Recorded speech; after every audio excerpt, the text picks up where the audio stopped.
Do you like basketball? Basketball, no. Mm-hmm. I like, but I'm not good at. Yes, I'm not. Me too.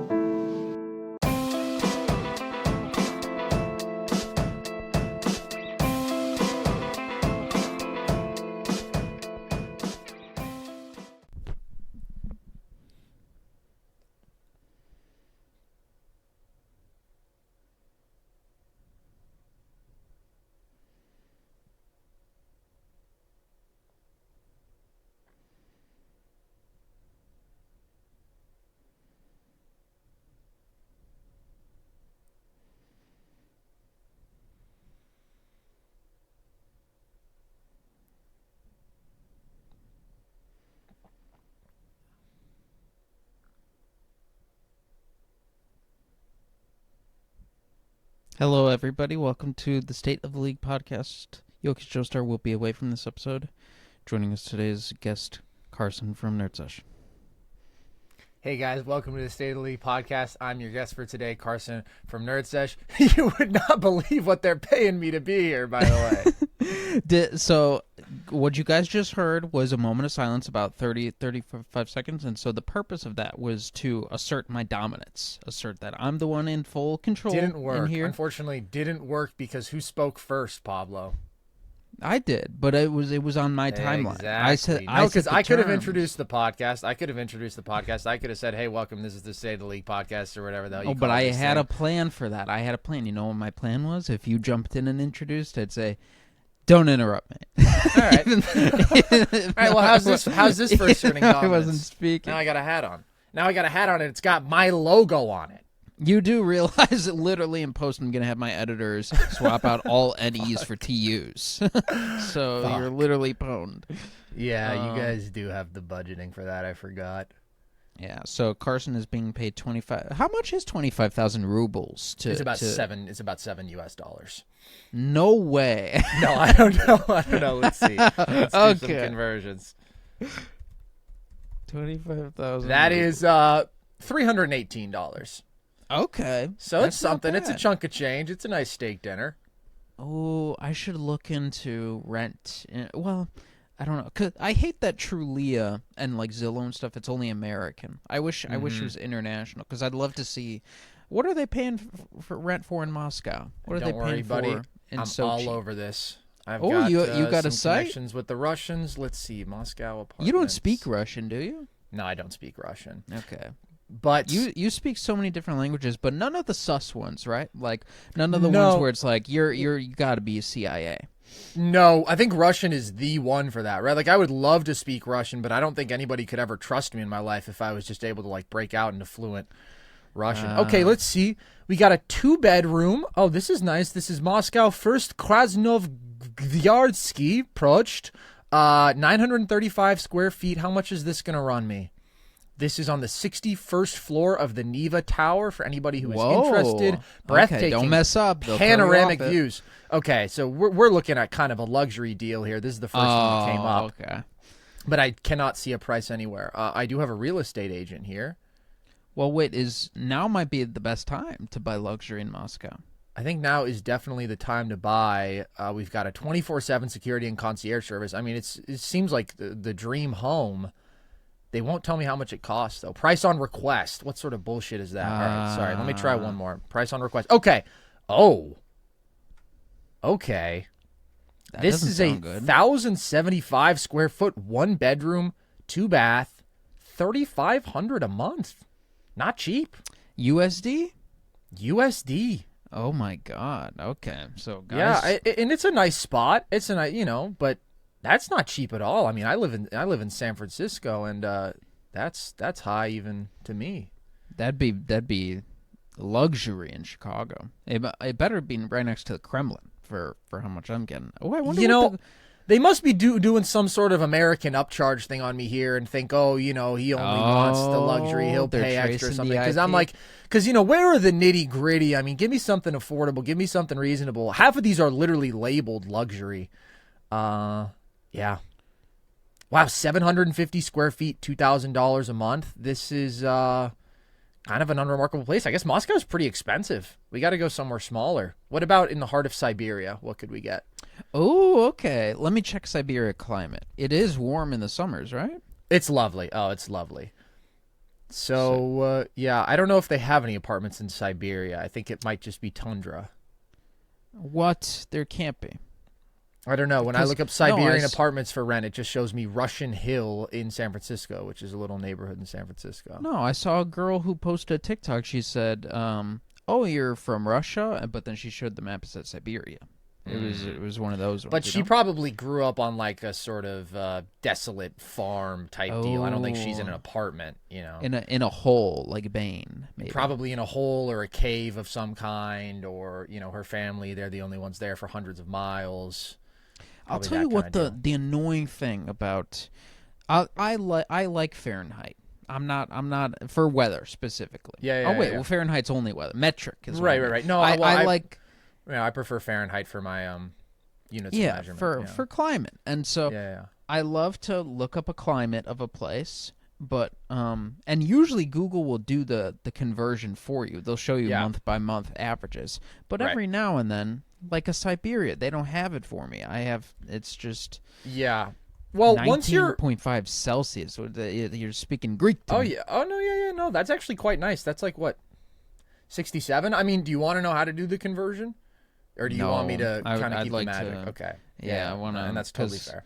Because what if it does make sense? Like back in the day when I was like circa 2016, I was on NBA Reddit and I posted Derrick Rose's Knicks stats, and I was like, these look pretty similar to his MVP year stats. I don't really get what the issue is. Why is everyone saying he's playing bad? And then someone was like, his true shooting percentage is bad, and I was like, what does that mean? And then they explained it, and I was like, okay, crap, that kind of does make a lot of sense. So maybe, I won't do that to you. Yeah. But I do prefer Fahrenheit. I just feel like when I'm dealing with units of temperature, like I want to cover more ground. So I want each degree to mean less, so I see a larger separation in the literal degrees as I feel a larger separation in the temperature, right? And that's what Fahrenheit gives us. So that's why I prefer it. You know, I think that when it's really hot out, it should be 100 degrees. It shouldn't be 38 degrees or whatever. That's silliness to me. And because Celsius it's a temperature for water. It's water centered. But I see where they're at with the 0 degrees being freezing for sure. I see that for sure. But once we're getting into positive territory, once it's hot, Celsius just becomes completely incapable of really capturing how it feels. That's my take. I'm a big Kelvin guy, though, I got to say. I like Kelvin. I use it whenever I can. Where do you run into that? Where do you run into Kelvin opportunities? Basically, whenever I want, I'll just say the temperature in Kelvin. Oh, okay. Is it a bigger range or is it a smaller range? It is, I think, what is 273 Kelvin is like 0 Celsius or something. That's freezing? Yeah, that's freezing. Yeah, that's what it is. It's 273. What's boiling? Boiling is, then from that point forward, I think it's just 1 degree Celsius is 1 degree Kelvin. I think the only difference is that it starts at 273. And I can't remember the explanation for why. Probably some guy named Kelvin. It's all the politics. Were you ever a Kelvin Benjamin guy? That's a good question. I did like Kelvin Benjamin a bit. He came over to my Bills once he was very fat and no longer good. And I think maybe even like they tried to do the whole we'll put him at tight end thing. But he had a dynamic season for sure. How many Kelvins do we have in NBA history? I feel like we've got Kelvin Ramsey. We've got Kelvin Ramsey, who was a throwback legend in the 80s. Okay. He was with the Nets. Outside of that, do we have any other Kelvins? Let's see. Kelvins in NBA history. I think it might just be Kelvin Ramsey. Who's Kelvin Banks? Kelvin Cato. Kelvin Cato. Kelvin Scarborough. I don't know him. Kelvin Upshaw. So there's only a few. But yeah, Kelvin Cato actually did have a decent NBA career. So it's him and Kelvin Ramsey who actually did anything. Is he father of Tim Cato? He is not. Oh, okay. I am so sorry to say. No dynasty talk. No. Have you seen the documentary about the submarine implosion on HBO? No, I haven't. It's pretty good. But guess what? I believe it. Yeah. What day is today? June 10th, Tuesday. Oh, I thought it was Wednesday the whole day. Wait, dude.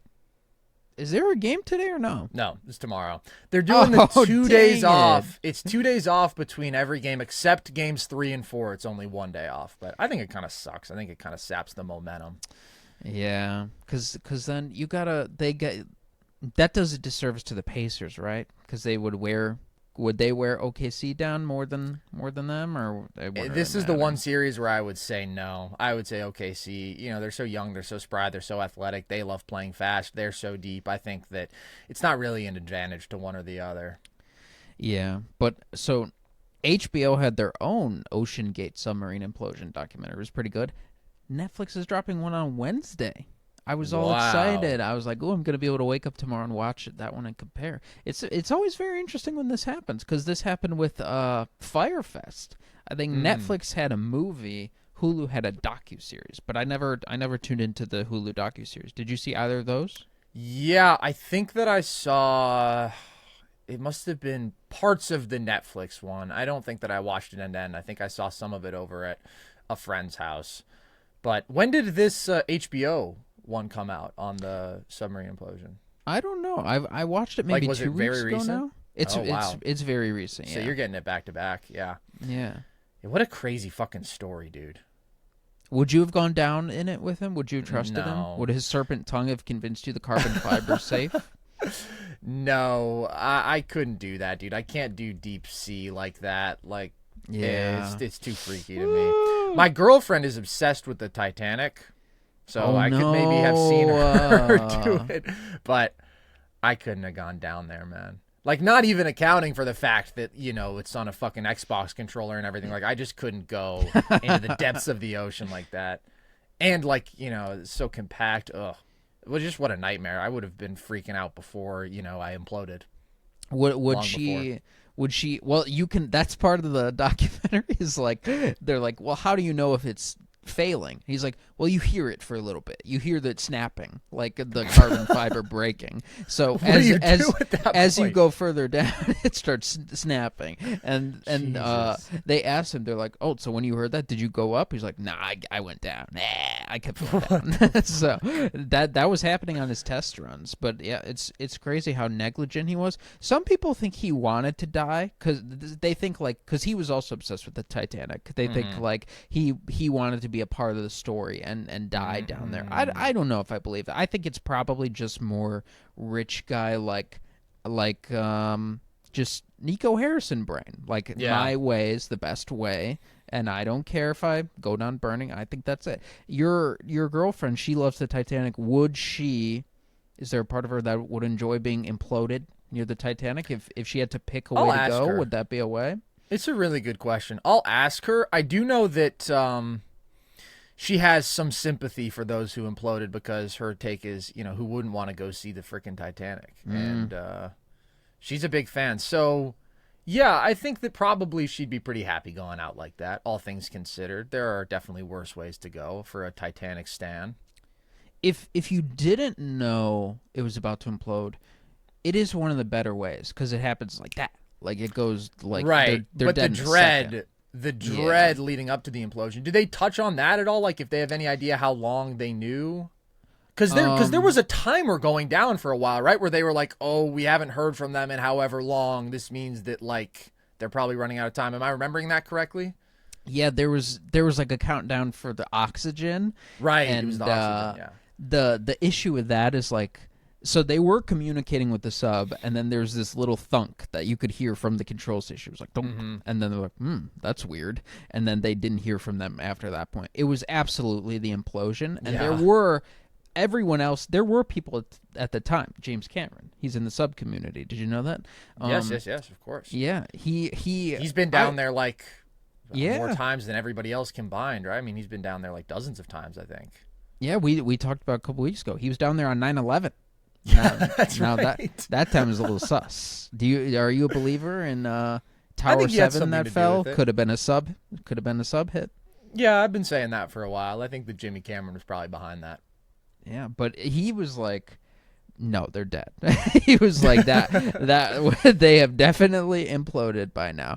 But I don't think we have any info to like how long were they hearing the cracking before that was going down. But I wonder if like. So yeah, I forgot about the Xbox controller. I don't know if they touched on that in the doc, but you gotta I wonder. thought that was one of the most absurd parts. Yeah, you gotta wonder like, does he have AA batteries like a stash down there, or is he using rechargeable? Like it's crazy. That's a good question. I would probably just assume whatever the dumbest option is with this guy. So I'd probably say no. Just across the board, I'd probably say there's no plan if the battery died. Just we're going down. It'd be cool if that was the reason that the sub like messed up is because the controller died, and then they could call in gamer experts on CNN. It's like, I'm a gamer, rule one a game and make sure the controller's charged. so if I were there, he should have hired a gamer consultant, and then we could have avoided this whole catastrophe. And it's true. But his part of the like he was super duper rich. His wife was a descendant of Macy's, the people whoever owns Macy's, and he was from somewhere else too. So he was a major little leech. old money. He was just a little leech, or did he have some old money of his own? I think he had money from his own, but I forget. They kind of only mentioned that part, and I was like, are they cousins or something? I don't know, but I'm sure he was from some big money making. Oh, speaking of rich people, Jim Irsay. He's dead now. Was he a nice guy? I don't know that much about him. I don't think he was. He was a troubled guy, but was he troubled nice in bad ways, like bad to other people? That's a good question. I can't really think of stories of him being like malicious, but maybe there's something escaping my mind. But Alexa, Google Jim Irsay racist. I was on his Wikipedia because I was like, where does his money come from? And his dad like essentially like ripped off his dad, and then in the Wikipedia his mom's like, my son is the devil. So I was like, oh shoot, there's bad news there. You know who else considers themselves the devil is the guy who created Labradoodles. Really? Yeah, he thinks they're an abomination, and he regrets it from the bottom of his heart. Why? Do they have? I know pugs are like. Pugs have the major breathing problems. With Labradoodles, I think it's just like inconsistent temperaments or something. I don't think it's that big a deal. I think he's being a little overly dramatic. But I guess if you play God and you're creating new not species but new breeds, and they come out a little wonky, you get pissed. But my family actually has a Labradoodle, and he's a freak fuck. I don't like the guy at all. He's got the most human eyes. He's insane. So like, I kind of see where the guy's coming from a little bit. And if you're in the dog breeding game like that, your whole world is probably the dog world. He's probably on all the different dog subreddits and stuff. Right. So it probably feels much bigger to him. Oh, I'm sure it feels huge. I mean, that's like his life's work. So he spends every day ruminating on that, and it probably just gets bigger and bigger. Like, oh my God, I've created an abomination. I'm Frankenstein in real life. He's watched this by kids too, and he's like, that's literally me. Yeah. I felt a little similar way in 2020 because I was a Killian Hayes guy. Were you a Killian Hayes guy? I liked Killian Hayes. I didn't love Killian Hayes. I thought it was crazy when KOC had him 1 on his big board and all that. But yeah, I thought it was crazy too. No way, you weren't a Killian Hayes 1 guy, were you? I was a Killian Hayes 1 guy. Wow! Holy shit! No, it was a different time. But I was like, I was thinking like, at 7, I think it's a good pick. I had him somewhere in like that 6th to 8 kind of range. I liked him, but holy shit, who was your top in that draft? Do you remember? I slightly preferred LaMelo to Ant, but those were my clear top 2. I did not like Wiseman. My third guy actually Wiseman was worse Denny. than Hayes. Everybody, I want that on record. That's true. Well, as a Warriors fan, I was like, look. First of all, we should be trading this pick to try to add another star. If we're not going to do that, we should trade back. If we're going to take a center, I want Onyeka. Like, I really was not in on the Wiseman experience at all. But yeah, that was a weird draft. That was a really weird draft.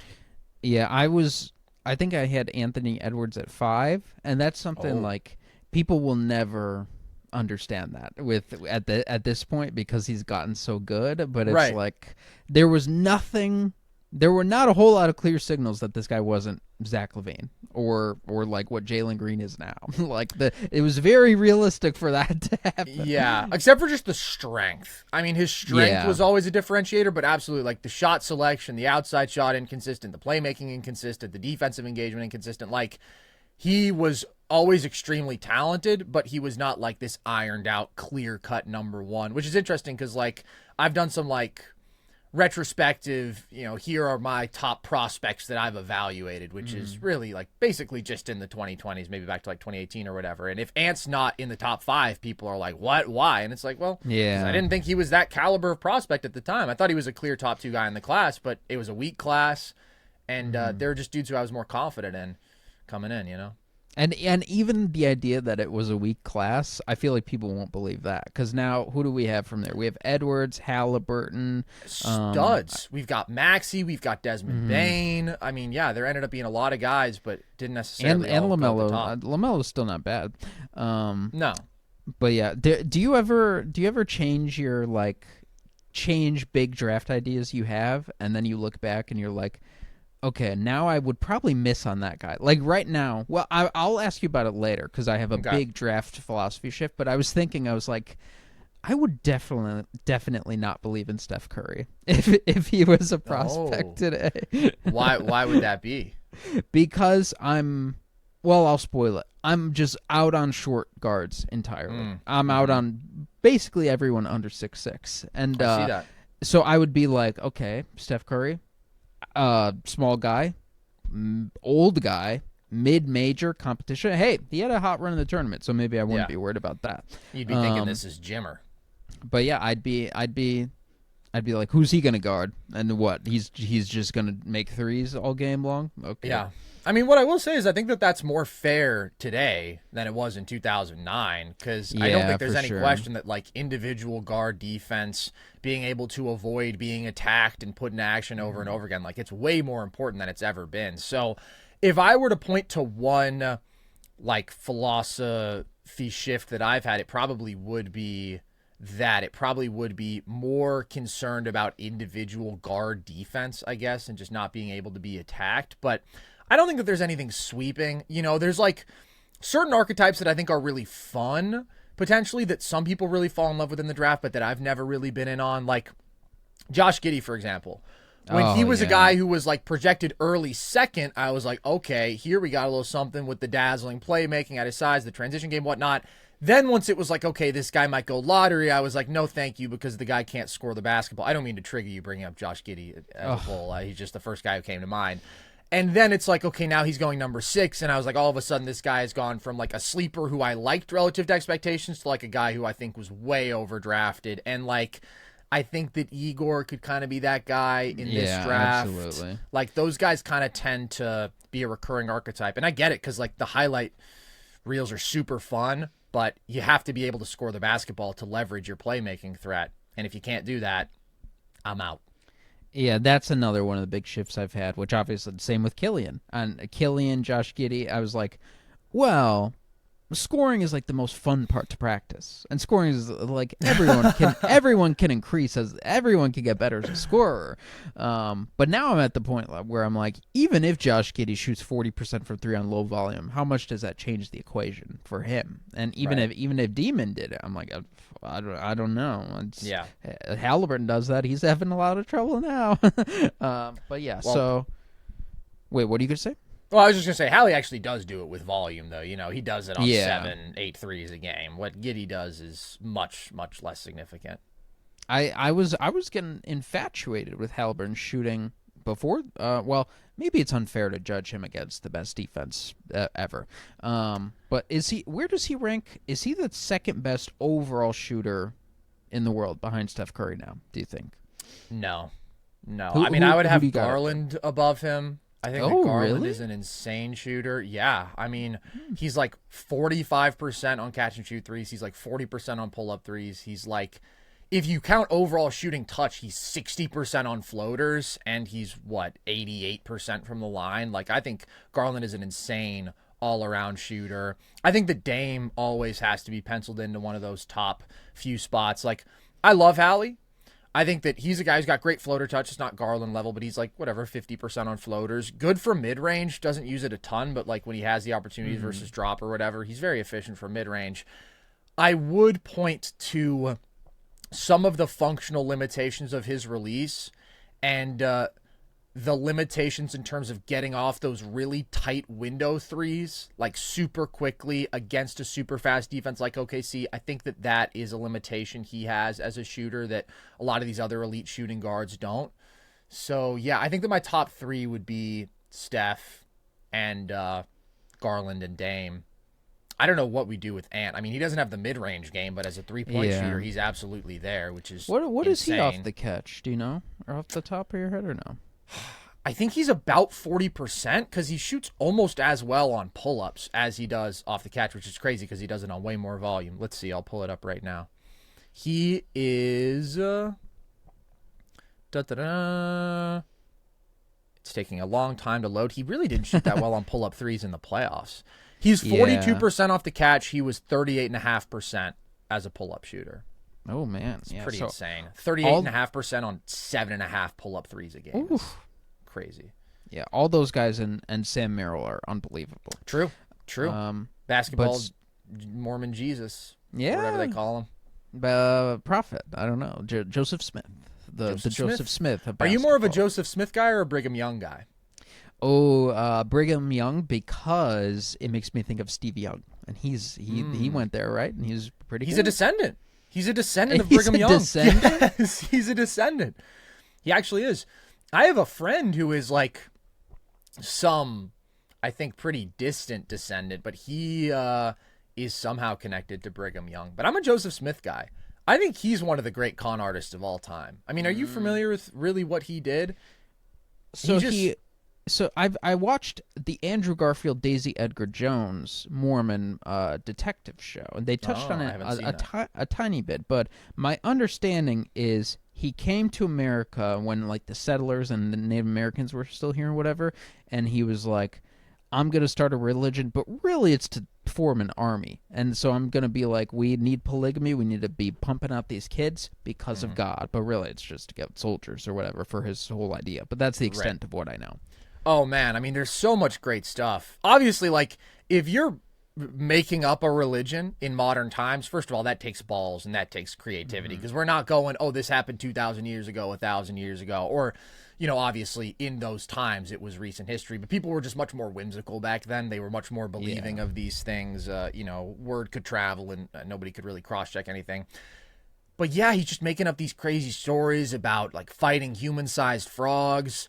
I think the funniest thing, if I remember correctly, was he claimed that, like, God had delivered the scripture to him on this golden tablet, and people were like, okay, can we read it? And he was like, no, if anybody else reads it, it catches on fire. Only I can read it. Oh, shoot. Because there was no scripture. Yeah, he's got all sorts of I don't crazy know. stuff. How would you know well, that, good point. though? Who am I to say? I couldn't read it. It would catch on fire. Yeah. Yeah, I don't know. So really what it sounds to me like is, like, had he been born in our time, he would have probably written One Piece or some story similar because, I mean, he had all these great ideas. And I think he's a great creative. Absolutely.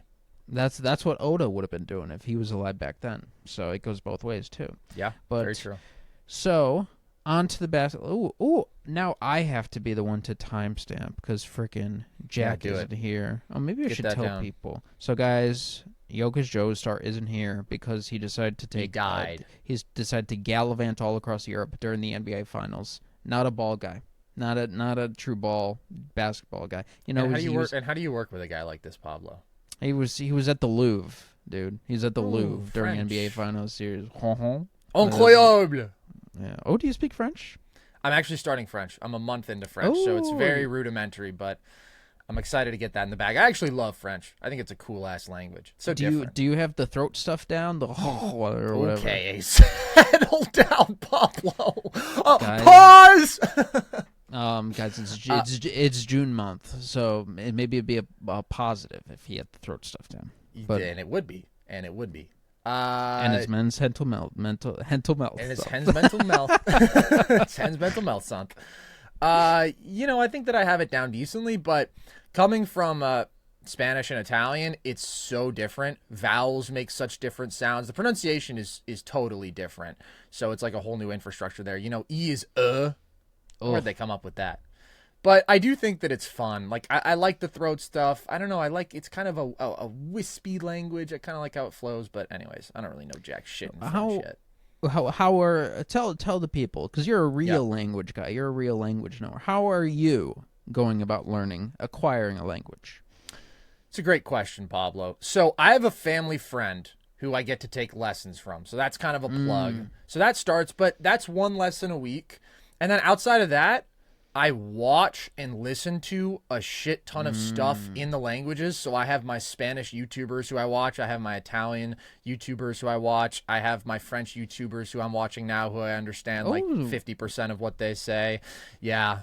I think that's a big way. Like, you have to, in some way, simulate immersion. You can't just go to France on a whim or Italy or whatever, but you want to be hearing the language as much as you can. I talk to myself in the languages all the time. When I'm driving around, like, I will speak out loud to myself in whatever language. I'll express my thoughts just because it's good practice, conjugate some verbs, stretch the vocabulary a little bit, all of that.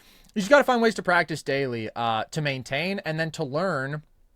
I think it's a lot of the same stuff, and get yourself a good old-fashioned textbook, I would say. Like, okay. I've never done Duolingo, but I don't think it's effective. I think that you have to have, like, some sort of self-imposed schedule that you're actually going to stick to, and I think it is pretty much essential that you have somebody you can speak the language to. You got to find somebody. Doesn't necessarily have to be, like, a formal instructor, but find a Facebook group or something. Like, there's got to be verbal communication, because otherwise it's not going to stick, and you're not really going to figure things out, because, like, so much of language learning happens through conversation, and you're like, oh shit, I don't know how to say this word. What's that word? And now you can express a new thought. And a lot of that, just like organic stuff, I think is very important to it. And so do you start the immersive learn, like with French? Did you start the podcast and stuff even when you understood nothing? Do you start and when it's just literally gibberish, or do you have to build up a small foundation of understanding before then? That's a good question. I would say that I started pretty damn fast. I mean, like I said, I'm only now a month into French or whatever. So I've picked up a decent amount, but I'm communicating at the level of like probably a 4-year-old or a 5-year-old. Maybe. I don't know. Probably not even that. But yeah, I started pretty fast, and it's like kind of frustrating if you're listening to gibberish, but at the same time, the only way for gibberish to turn into something else is to put in the effort and have the reps of hearing the language, and you start identifying things that you do understand, and you start hearing the same things over and over, and through that, you understand what it means now. So I would say, like, don't wait too long for that, and don't be discouraged, because it's impossible to understand and speak a language immediately. Like, that's always kind of a weird thing. Like, I get on my first Zoom call with this family friend, and I'm like, fuck, I can't say anything. Like, I feel like an idiot. Like, I can't express the most basic thought, but it's like, obviously, I don't speak this language. I don't know anything. Oh, this ties back to the Mormons. Have you ever looked into how they learn their languages? No. Because they go on missions everywhere. Right, and yeah. They have like the most intensive language learning program in the world. Like it's even. I watched a video once. They learn languages faster than even the Air Force and like the U.S. military. I was gonna say, I thought like Green Berets they have some crazy method. I don't know what it is, but they have to learn languages super fast too.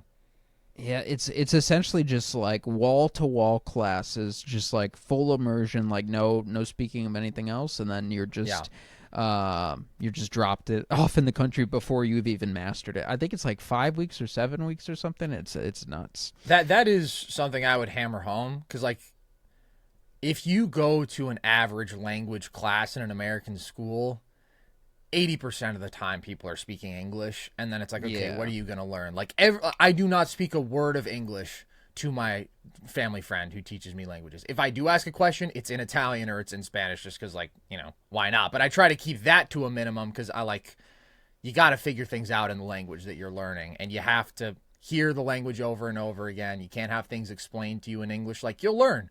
You'll pick things up, and that's just how it goes. But the more that you, like, try to cut corners, the more that you try to lean on English, I just think the more that you limit your progress.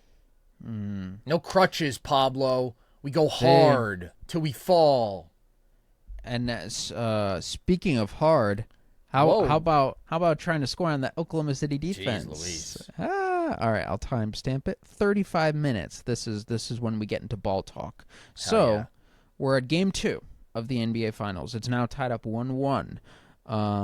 This was coming off the heels of a Tyrese Haliburton game winner, a surprise Oklahoma City upset, or Indiana upset in Game 1 in Oklahoma City, Tornado Alley.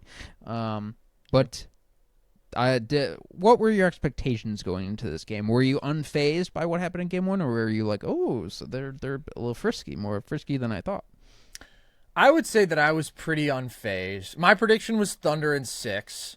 I was closer to 5 than 7 in that. I was very confident the Thunder were going to win the series. I'm still very confident the Thunder were going to win the series. My take after Game 1 was basically, if J-Dub and Chet get their heads out of their asses and don't play as horribly as they did in Game 1, like, OKC is going to win this series, because Indiana has no answers for Shai. And even though he didn't play his best game in Game 1, he still gave you 38 on 57% true shooting. It was still clear that he was able to get to whatever looks he wanted, split pick and roll, cook everybody in isolation. And if he just made a couple more shots that he usually does make, that goes down as like a Shai masterclass, and OKC wins the game. And there's really not much conversation after the fact. So I just think he is going to be so incredibly effective in this series. And Game 2 was a masterclass, where it's like he's hitting all the right pressure points. He's making all the reads. He's collapsing the defense, getting deep into the paint. He's clearing the side, posting up, and then they have to choose, are we just going to let him cook us, or are we going to send a double that now compromises the entire court balance of our defense? Like, he's just picking them apart because they can't guard him. They don't have the personnel, and he's just that great. So, yeah, I thought Chet was going to have a really good series, because I think that, first of all, he's obviously playing a vast majority of his minutes at the 5, which is where he's at his best offensively by far. He's way more productive, way more efficient in his minutes at the 5 than at the 4. And he's got a clear quickness advantage over Miles Turner. So I thought that we saw him like tap into that a little bit more in Game 2, where Game 1 he was kind of out of control and just really, really bad. J-Dub, there's always going to be some ups and downs, but Game 1, like, he just missed a lot of the mid-range looks that he kind of lives and dies with, and you think on average he's going to make more of them. And then defensively, like, it's one of the greatest teams we've ever seen. So it's insane that they somehow lost a game when they forced 19 turnovers in the first half, but they're capable of forcing 19 turnovers in the first half, and their speed is like nothing I've ever seen. And I thought that in Game 2 they struck a better balance of still being aggressive, right? Still attacking the ball, still forcing a good number of turnovers, still bringing that OKC swarm, but not being overly aggressive, where Indiana was able to start getting some really good looks in the corners from deep in the second half of Game 1. And they were able to make quick decisions and like punish their aggression a bit. I thought Game 2, OKC just made all the little adjustments, and at the end of the day, like, their best players played a little better. And when they reach their ceiling, there's just nothing the Pacers can do. OKC's just too good. Yeah, in this game, it was back and forth at the beginning. In the first quarter, it was like 20, up until about 2020. Then at the end of the first quarter, OKC has a little blitz. They go up like 26-20, and then from there it was just a thumping for the entire rest of the game. By the way, there was a crazy stat they showed on the broadcast. Did you see that Haliburton was? They said he was 13 for 15 on shots to tie or take the lead in the final 2 minutes of a game. You know who got season. That stat into the mainstream, Pablo? Me. Really? Yeah, when he was 11 or 13 or whatever. I think I was the first person who dug up that stat. Where do you get that? Is that Second Spectrum or what? StatHead. Oh, StatHead, okay. you can sort. You can go to Shot Finder and you can find all of their attempts under certain circumstances. Because I was just like, this guy hasn't missed a clutch shot all year. And then I was like, whoa, he actually hasn't. Like, he's literally making every single one of them. Oh, are we due for De'Aaron Fox regression next year? For him? No. Yeah. Because he's just like that. Not because he got the devil in him. That's why. Yeah, because he obviously prays to Satan. So yeah, the story of this team, or the story of this game, was just the smothering Oklahoma City defense. I didn't realize Lou Dort had 3 points in this game, but on one of 3 shots, still felt his presence the entire game long because he's picking on piece 4. I've never seen someone start so many possessions one step in front of the half-court line, like Tyrese Haliburton was in this game. It was crazy. So he obviously got shut down, and he honestly wasn't that great in game one. Like No. it was just he hit the last second shot. So obviously this is an incredibly tough matchup for him. Are there any solutions for him? Is there any like get this guy off ball, moving up screens more? Is there anything like that, do you think? That's basically it. I thought that we saw him have easily his best stretch of the series so far early in that fourth quarter, and every single one of his scores in that game, except for one, came with him starting off ball. If it's just a closeout attack, if it's a catch and shoot three, but like more significantly in terms of actually getting him going with some volume on ball, you start him off ball, you get him a running start into a handoff, and now you actually have the ability to get him some separation, because he's just not able to shake these guys when you're starting with a stagnant pick and roll. The screen navigation, the switchability, obviously, the fact that they can switch 1 through 4, and no matter what, he's seeing an elite perimeter defender. Like, the only way is basically to go at a big in drop and to do it where Hallie gets a running start, so he has that downhill momentum, and then he can actually get some initial penetration. He can get to the mid-range. He can get to the floater. Maybe he can make a skip pass if the low man comes over. Like, at that point, at least he has something of an advantage, because otherwise he's just not getting any. So it's been a rough series for him, of course, but I do think it's pretty lame when everybody wants to do like a whole retrospective on, oh, who is Hallie? We've overrated him. We've misjudged him. And it's like, man, at what point are we going to identify the most obvious pattern of all time, which is Ja Morant really struggled. Jaren Jackson Jr. had the series from hell. Well, Ja Morant figured them out. Well, Ja before the figured them injury. out. Ja figured them out. And that's on he me. was really good in that game. He figured them out, and he's fine in the West. Yeah, he was good for that half, but the first 2 games he was a disaster. Triple J was a He disaster. didn't figure him out. He's come back from injury, dude. Okay, so Ja side, yeah. Okay, so we'll discard Ja. Ja dominated. Ja dominated. Jokic by his standards. 4.5 turnovers a game, 58% true shooting, under 6 assists. Ant was like 23 a game on, 53% true shooting or something with 3.5 turnovers. Julius Randle obviously terribly struggled. Like, you face the OKC defense as a star, you should be expecting like minus 3 to 5 points per game, minus like 7 to 10% true shooting, plus 2 turnovers a game. Like, this is what they do to everybody. So that's not to say that like Hallie shouldn't be more aggressive, because I think he should. But I also think you have to understand that, like, he can't just force the issue as a scorer. Like, he was 2 of 7 through 3 quarters, and a couple of the shots he put up I really didn't like. It's like him forcing these contested jumpers where, again, with his release, if he doesn't have any actual separation, those aren't good shots against this elite Oklahoma City defense. So I would say off ball more handoffs, more double drags, like anything to get him more separation from his defender. But it's easier said than done against this OKC defense. Like, this was his nightmare matchup because they can switch 1 through 4. I think they can switch 1 through 5. If there's one adjustment I would make as OKC, it would be have Chet switch everything, because Chet's been unbelievable on switches. Hallie has been clamped by him on the couple switches, and I think drop at least like Hallie can get to his spots. Miles Turner can beat you with the pick and pop game. Probably shouldn't be criticizing anything OKC's doing, but like if there's one button that they do need to push, I could definitely see that being really effective. They can't switch 1 through 5 with Hartenstein, but with Chet they absolutely can. Yeah, and so they had the big comeback at the end of game 1. That wasn't really born of Tyrese Haliburton. Did he score once before the buzzer beater? Yeah, in the fourth quarter, I think he had the blow by on Shai in like semi-transition, and he had a couple buckets late in the third. Mm-hmm. But I think that those were his 2 fourth quarter buckets. Yeah, he got a little bit more aggressive. Like, again, he started being more aggressive as a scorer versus drop. A lot of that was Nembhard, though. A couple big Miles Turner shots. Yeah, a lot of cook sessions from the Indiana role players, which seems like it shouldn't be possible against normal defenses, but they were doing it against the best defense. How reliable is that to count on? Because oddly enough, like, so let me ask you, I've had trouble wrapping my head around this Pacers team and Haliburton this whole year, because I very much come from the school of thought, like the best passers or like the best offensive engines are like guys like Steve Nash, who have the ball, and then let me phrase this differently. What's the difference between Rondo assists and Haliburton assists?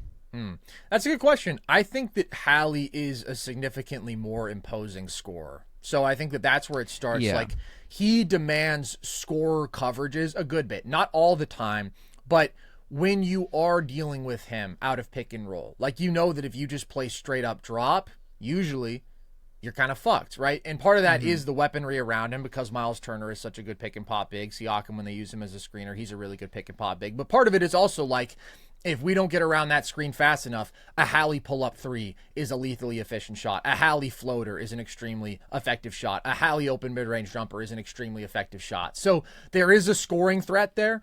There is an ability that he has to beat switches as a scorer. That's where, if you look at what he did to Jared Allen, if you look at what he did to Brook Lopez in every coverage, out of drop, but they tried switching him, he was frying him. It's Brook Lopez. But like, his ability to beat bigs off switches with either his shiftiness to blow by them or to create separation for that step back three where he is very effective. That's where I think the scoring threat is absolutely there with Hallie. That's how he puts up 18 to 20 points per game, and he does so very efficiently. His pick and roll scoring is always super efficient. His isolation scoring is always super efficient. He's just the most selfless dude in basketball when it comes to leveraging that threat to create for others, to make those skip passes, to find the pop or whenever the read is there, to make the initial read that like creates an opportunity for his teammates to attack a 4-on-3 and make the subsequent swing passes. I just think it's very much his philosophy is, I'm going to be unselfish first. And he does have his limitations as a scorer, but he's a very good scorer of the basketball. So he does have that star gravity and defensive attention that he demands. I definitely see that in the half court, but a lot of times there are like more of his assists. I feel that a lot of it comes off like self-creation as opposed to like a Trae Young, who a lot of it is like layup passes or like finishes at the like the end result is them catching the ball, putting the ball up. Whereas Haliburton, he likes to get off the ball so early that his teammates are burdened with more. Well, not necessarily negatively, but they just have to do more, like self-creation wise, dribbling and stuff like that. And so, how do you parse like how much of that is Haliburton's credit? Like, just how. Yeah, like, I see what you're saying. Could Lonzo Ball do this? Put Lonzo Ball in this offense. Obviously, he has the same self-creation limitations that like he's closer to Rondo on that end. But like the transition stuff specifically, like, can we credit Haliburton for that, just for getting the ball out early? I think being the best hit-ahead passer in basketball is a super valuable thing. Like, I already talked about Hallie's scoring threat, how I do think it can be underrated and how it doesn't always manifest itself with volume, but you see it in the efficiency. The production is still solid. It's not Trae Young scoring production, but it's also certainly not Rondo scoring production, right? He's a guy who can give you 20 a game. I think that there is a balance, though, for him between that legitimate advantage creation that he has because of his scoring threat and then just being like the perfect true point guard, right? Like, true point guards have gone extinct basically in the NBA because you have to be a scoring threat to be a primary ball handler, to be entrusted with that sort of responsibility. Rest in peace, Killian Hayes. Exactly. But if you can do both, well, that's just a great thing for an offense. So if you are incredible at identifying advantages, like let's say Hallie draws a switch, and yeah, he can do damage in that matchup, but maybe he prefers that now Siakam has a guard matched up with him. Like, Hallie will just make that pass. And it's not something super sexy, but it's the smart, right basketball play. I think that he is incredible at identifying where his team has leverage and where they have an advantage and getting the ball to those spots while he literally never makes mistakes and never turns the ball over, except against this OKC team now.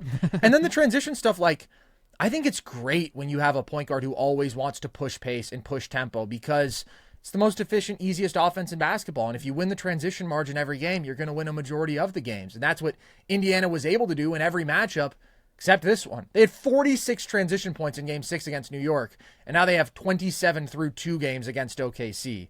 But I think that Hallie's ability to get his guys going in transition is a very valuable thing overall. That, like, it's not some ability gift that he has, right? It's not like some physical thing we look at. It's just an awareness. It's a basketball IQ. It's a feel. And I don't want to underrate that stuff because I think that that stuff is really important too. Yeah, so 9 fast break points in this game for Indiana and only 4 for OKC. I didn't realize this this is a half-court game.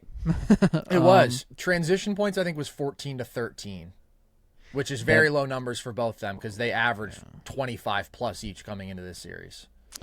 Yeah, so both teams took 82 shots in this game. They shot pretty similar from three. Well, they both made 14 threes. The difference came in the paint. OKC had 8 more points in the paint, and then there was a big free throw difference. What was it here? Yeah, they made 10 more free throws than Indiana. So paint plus free throws, that's really the difference. And probably, would you count those free throws? Were they all paint free throws? Like just we're driving and, oh God, we got to follow him to stop him. Yeah, I can't think of any other than Shai got fouled on actually 2 like little turnaround jumpers that would have been right outside the paint. Every other foul, I think, was in the paint. J-Dub had a number of drives, or he was getting to short jumpers and he was getting fouled. So yes, I do think that OKC's overall downhill aggression was absolutely an advantage. Like there were not a lot of paint touches for the whole Indiana offense in game 2. Hallie's not getting in there. Siakam, they can't even get him the ball in the post. Haliburton doesn't even need to get deep in the paint. Like he does so much damage just getting to the free throw line, but they weren't even letting him get there. It was crazy. No. Yeah. So what are there any solutions to open up this paint? Because I mean, Miles Turner's supposed to be a stretch 5. We're supposed to have 5-out offense. Like this should be easy. Yeah, it's just different when you're going up against an OKC defense that is the fastest ever, and their ability to help and recover. It's just like nothing we've ever seen. Like there's that one play where Cason Wallace recovers to block that Nesmith corner 3, and you're just like, what the hell, man? And there's like 5 dudes on the court at all times who can do that. You know, it's ridiculous. I think that maybe the most significant thing that OKC is doing defensively right now is just keeping Indiana out of transition entirely. Like if you subtract what's normally 10 to 12 easy points per game for them, that can be the difference between a really good offensive day and a very mediocre offensive day. But in terms of opening things up in the half court, I think that, again, they got to find more ways to get Hallie downhill momentum, and then they just have to be really decisive. They have to try to get the ball to the corners as much as they can. But when OKC strikes the balance between like aggression and discipline they did in game 2, it almost feels silly to be like, what can Indiana do? Because it's like nothing, man. You're going up against one of the best defenses ever. Like it's not a shortcoming of your own. There's not really an adjustment for that. You're getting beaten by the better team and by one of the best defenses we've ever seen that can do things that nobody else has been able to do. So what pathways? So was there a big 3-point disparity in game 1? There was a little bit, right? Indiana made 18 threes and shot 46%. So that was a big part of their comeback. They, in the second half, in the fourth quarter, they were just spraying and making everything from deep. So that's one thing that probably has to happen if they're going to win any more of these games. We need God mode Obi Toppin, God mode Nesmith, God mode Miles Turner, Cook mode Aaron or Andrew Nemhard. So that's one avenue, I guess you could pray for success there. Hope that can Nesmith shoot over Cason Wallace? Is that a mismatch? He's a little bit taller. Probably not. I don't know. Nesmith is ridiculous. If Nesmith has a little bit of a window, I mean, it's going to be off the catch or coming off a screen. He's not going to do it off the bounce, but he's shooting 50% from 3 in the playoffs, man. Like, is he really? Yeah, it's so insane. I went back and watched the footage of him being drafted, and he was 2020 draft too, I think. And it's so funny because they were like, no, I think. Do you think of him as a defense player? I think at this point he's a defense first player. Yeah, and I agree. Do you remember him as a prospect? I do, bro. Vanderbilt? He shot 50% from 3 in 9 games or something. Yeah. But I actually did think that he was the best shooting prospect in that class, and then he kind of for a couple years wasn't, but now he is an insane shooter. The broadcast is like, this guy, when he walks in the building, pick him up. This is the kind of shooter that this guy is, and it's like no mention of anything else. And then for a while he didn't shoot well, but it was like, hey, we got this muscly defense guy, and then now he's kind of finally put both together. He's a really good player. Yeah, still is it how much? When is his contract up, or is he on a good deal? His contract is up in 2027. He's making $11 million a year for the next 2 years. That is a great deal. Would you rather pay him or Josh Giddey $30 million a year? Neither. No, thank you. I'm good. And Christian Brown 40. If I have to pick between the three, oh, yeah, I think I'm who's just better, good. Neesmith or Christian Brown? Plant your flag now. I will say Christian Brown slightly, but also like because he shut down the Shai. Jokic tax. What do you do with the Jokic tax? Because I don't know who else is just feeding you layups off cuts like that. But he's such a good finisher. But that being said, like Neesmith is the better defender. Christian Brown is a good defender, but Neesmith just more matchup versatility with his strength. Neesmith is obviously the better shooter. But Christian Brown's transition game and finishing is pretty sick. So I think he's a little bit more of an offensive weapon. But he can also be more of an offensive liability, depending on the matchup. So I think it's close. I guess I'll give the slight edge to CB, but he does play with Jokic. So can this Pacers defense do anything to even the odds as well? Because this was not the best game for them. Shai, it felt like every time you look up, Shai is splitting two guys and getting downhill and stuff. There was a lot of Mathurin on Shai, which is a pretty odd choice. Yes, but I think so. The series, I think the Nuggets probably defend. I don't remember any numbers from any previous series, but the Nuggets probably defended Shai better than anyone else, right? And it was just like we're parking three bodies, like at the free throw line, and this is what we're doing. Everyone else beat us. We're not letting this dude beat us. Is that something that the Pacers can replicate at all, or because Denver didn't have the craziest defensive personnel, and they were also like until they found the zone, they were like not a good defensive team overall. Yeah, that's true. They definitely snapped into focus in the playoffs and just reached a defensive level that they hadn't at all in the regular season. But I did think that the zone was really effective for part of that series. And then I thought that Shai got really comfortable against it, and he started hitting the right pressure points and making the right reads, and guys around him started shooting a little better, because that was a big part of OKC against the zone. Like, for it to work, you need them to not shoot well from deep. And I think that Indiana should at least try it, because why not try everything? And we even saw a sprinkling, like literally a couple possessions in this past game. I might as well try it in heavier doses, but I think a lot of people have presented zone as like the solution versus OKC, and I don't think it's that. I think that, first of all, it's hard to play zone as a defense if you're not used to it. Like, it's a totally different structure, and if you don't have the reps, it's more likely that you will make errors, that you will miscommunicate, and the offense can capitalize on that. Indiana has not played basically any zone in this entire postseason. I think that we saw Minnesota kind of deal with that conundrum where they're like, yeah, we want to play zone, but we're not used to playing zone. And so how much is this actually helping us versus how much of an adjustment is this for us, especially when OKC has seen a shit ton of zone now in these playoffs. So, like, it's not like you're throwing a new look at them. It's not like, oh, we're catching them off guard. Since Game 5 versus Denver, they've averaged 1.11 points per possession versus zone. So for half-court offense, that's a great number. And I think that's Shai getting way more comfortable as a playmaker and guys around him shooting up to their potential. Because, like, this is an OKC team that after January 1st was number 1 in three-point percentage in the regular season, and then all of a sudden they were shooting 31% and 32% from deep in the first two rounds, and like that's kind of the only reason that they were vulnerable against Denver is just J-Dub and Chet weren't playing up to their potential and they weren't shooting up to their potential. All this to say, like, yeah, I'd try it if I'm Indiana, but do I think it's the solution? No, I think that OKC's probably going to pick you apart doing that. Shai's just at that level right now. This team's just that good. They won 68 games. Like, not to be boring, but there's kind of no shame in going down to a 68-win team. Like, I'm just not sure that Indiana has the horses. But, yeah, I'd mix in zone. I'd probably just be as aggressive as possible with Shai and say load up on him, make him beat us as a passer, make other people beat us. I think that's the right approach. But it's hard when he's splitting the pick and roll every time that you bring two up to the ball. Like, oh, he's just great. He's really great. So by be more aggressive with Shai, more James Johnson?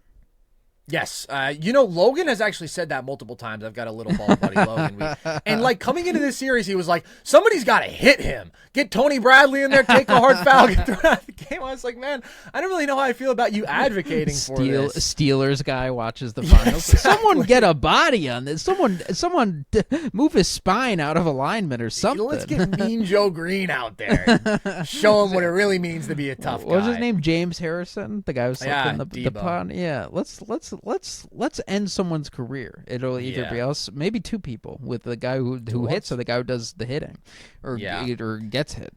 Yeah. But yeah, I think that might be the only answer as to be not the hitting part, but just put this game in the hands of the 3-point variance gods and just be like, hey, maybe they'll go cold. Maybe we'll Rockets 27 missed ones. Yeah, no, it's possible, but I don't know. I think if you're Indiana, like game 2, you feel like you did try different stuff against Shai, because, like, again, they did try him in single coverage and they tried doubling him, and he's just getting such deep position if it is out of the post or if it is as a driver, and he's collapsing the defense. And, like, OKC's connective playmaking is quite good, so he makes that initial read. It doesn't have to be a home run pass by him. He just has to get the ball to where they have an advantage. And then guys around him, Caruso can make the reads, J-Dub can make the reads, Chet can even make the reads. And they're going to get an open shot out of it for the most part, because you're not going to turn Shai over. That's one of the things that's so hard is, like, sometimes you feel like, okay, if we're hyper-aggressive defensively, can we speed this guy up? Can we turn him over? Shai's just so great protecting the ball that you don't get that against him. You got to try something. You can't just throw your hands up. And I think game 1 was not their ideal outcome, but, like, by playing him more one-on-one without him being crazy efficient as a scorer, they were able to at least keep the entire team from getting involved. But then game 2, he was so efficient as a scorer, they had to send more bodies to him, and then he was very prepared for that, and he was making all the right decisions doing that too. Yeah, so OKC, they got these guys in trouble, and that's really all there is to it. Let's shift to more draft talk. Sure. So I said I'm out on small guards in this year's draft. Small guys in general. I did this whole big thing like a few weeks ago on the podcast where I like looked at everyone 6'5" and under in this year's playoffs and who did good and who did bad. The only ones who did good are guys who play defense and are athletic. Nobody. Oh, yeah, there was a third category. Steph Curry. Transcendent, category. Or if you're a transcendent offensive player. Yeah. So Jalen Brunson, Steph Curry, Tyrese Haliburton. And so do you think, first off, are you similarly out on little guys? Oh, man, I hate to say it because, like, I want to advocate for my short kings, but big picture, yeah. Like, I don't think it's a death sentence, but I think even when you look at some of the great offensive players, you have to be so great offensively for it to offset the defensive issues. Like Jalen Brunson in this run, holy shit, man, he's just getting exploited defensively, especially that Pacers series. Every single action he's getting brought into, and the Pacers are getting great shots out of it. So big picture, yes, I think that I am aligned with that. I think it's really, really hard to hide small guards who can't defend. Now, I don't know, 6'5", maybe I wouldn't draw the line that high. I think you have 6'4" guys who can really defend. Case and Wallace thinking about this. Okay, yeah. If they can defend, I'm okay. Yeah, but yeah, right. Yeah. No, then I tend to agree with that. You have to be an incredible offensive talent to be that small and limited defensively and be worth drafting highly. And so we have a few. Let's go through. Are you high on any smaller guys in this year's class? Like really small guys? Well, let's start like Jeremiah Fears. Are you in on Jeremiah Fears? Define in. Like, I do like Jeremiah Fears. I think he's a top 10 guy in this class. Oh, really? Okay, I'd say that's in. Yeah, I think I am in on Jeremiah Fears just because I think that he's really, really gifted offensively. So I think that he reaches the threshold of offensive skill where, like, I would take a chance on him. And obviously, like, it's going to really hang on the 3-point shot and how much he can figure that out. And obviously the turnovers and even the rim finishing efficiency. Like, there are concerns with him, but there's just so much ability there. The rim pressure, the change in pace as a driver, the ball handling, like the mid-range shooting, the foul drawing. There's so much juice on ball that, yeah, I'm inclined to say, okay, I'll take a chance on that guy. And also, he's so young. But obviously, the defense is going to be very, very meh with him, and that's tough. See, I'm out because, like, Okay, if he gets, because you're here and you're like, I don't know about Brunson. I don't know if the trade off is fully worth it. And I'm like, what are the odds Fears gets to a Brunson level? No, and I want to be clear. I'm not saying that the odds, or I'm not saying that Brunson is not so a hugely positive player. Like, he's a top 15 guy because he's that great offensively. But even with him, there are moments where you're like, wow, this guy in stretches can be as bad defensively as he is good offensively. So, no, I don't think Fears is going to get there. I guess, like, part of it is I feel like I'm not as in love with some of the, like, more solid 3-and-D role player archetypes that other people are. Like, what do you think of Carter Bryant? How high are you on him? Carter Bryant specifically, I don't love too much because he's really not dynamic. Like, he's very just like cookie cutter 3-and-D. But totally. Like Noah Asenge, I'm like, oh, a little Jaden McDaniels there. There's a little spiciness. There could be. I think he's definitely more of a high upside guy in that sort of general archetype. Need to see a lot with the shot though, because that's the other thing, right? Like, if there's two things that you can't live with, it's being an offensive liability and it's being a defensive liability in today's NBA. And the way you're an offensive liability is if you can't knock down a three off the catch, if you can't shoot the ball. Defensive liability, it's usually being a small guard or, a poor defensive center. But I just feel like there's enough guys where I'm like, I don't know if the ceiling is there with the Carter Bryant. Maybe I'm not as high on the floor with a Noah, where I end up being like, Jeremiah Fears is really talented. And I do like his talent. Are you a Colin Murray Boyles guy? I don't really have strong feelings on him. I probably got to watch more of him up to this point. But there's a lot of nerds who really love him. Yeah, I mean, I see it definitely with the defensive versatility, with the length, with the defensive IQ, with the rebounding. I want to watch more of him, but I think I like the bones of him as a prospect. I'm not super into, because he feels very much like, ever since Draymond, there's guys who pop up who it's like, this is Draymond. This is Usman Garuba. Usman Garuba, I was about to say. Yeah, and Colin Murray Boyles, it's like, I don't know if he'll ever shoot. I don't know if I really trust him to ever shoot. Right. He's at least much more of an offensive threat than Usman Garuba. Yeah, well, I mean... Well, hey, he was a young guy playing at the second stage in the world, so I had to give him another chance, guys. How old is he? He might only be Usman Garuba hype. He might only be 22 or something now, guys. Yeah, how old is he now? But buy stock still. Oh shoot, my laptop is low. I got to plug in. Usman Garuba he's only 23. Buy your stock, guys. Hey, it's like our post-ups are like face-up drives for how much self-creation is Murray Boyles going to work. And also, like, in the games I've watched, and I also still need to watch a little more of him, he gets blocked all the time. Which, to be fair, if you sort NBA like by guys whose shots get blocked, it is all like the best drivers. Like, it's Zion, it's Paolo, it's when Paolo drives. And then there's there's all the best, like, most productive drivers are up there, but still I'm like, I don't know, this guy could run into trouble in the playoffs too. And but yeah, so there's like Joku Chonis. Are you in on Joku Chonis?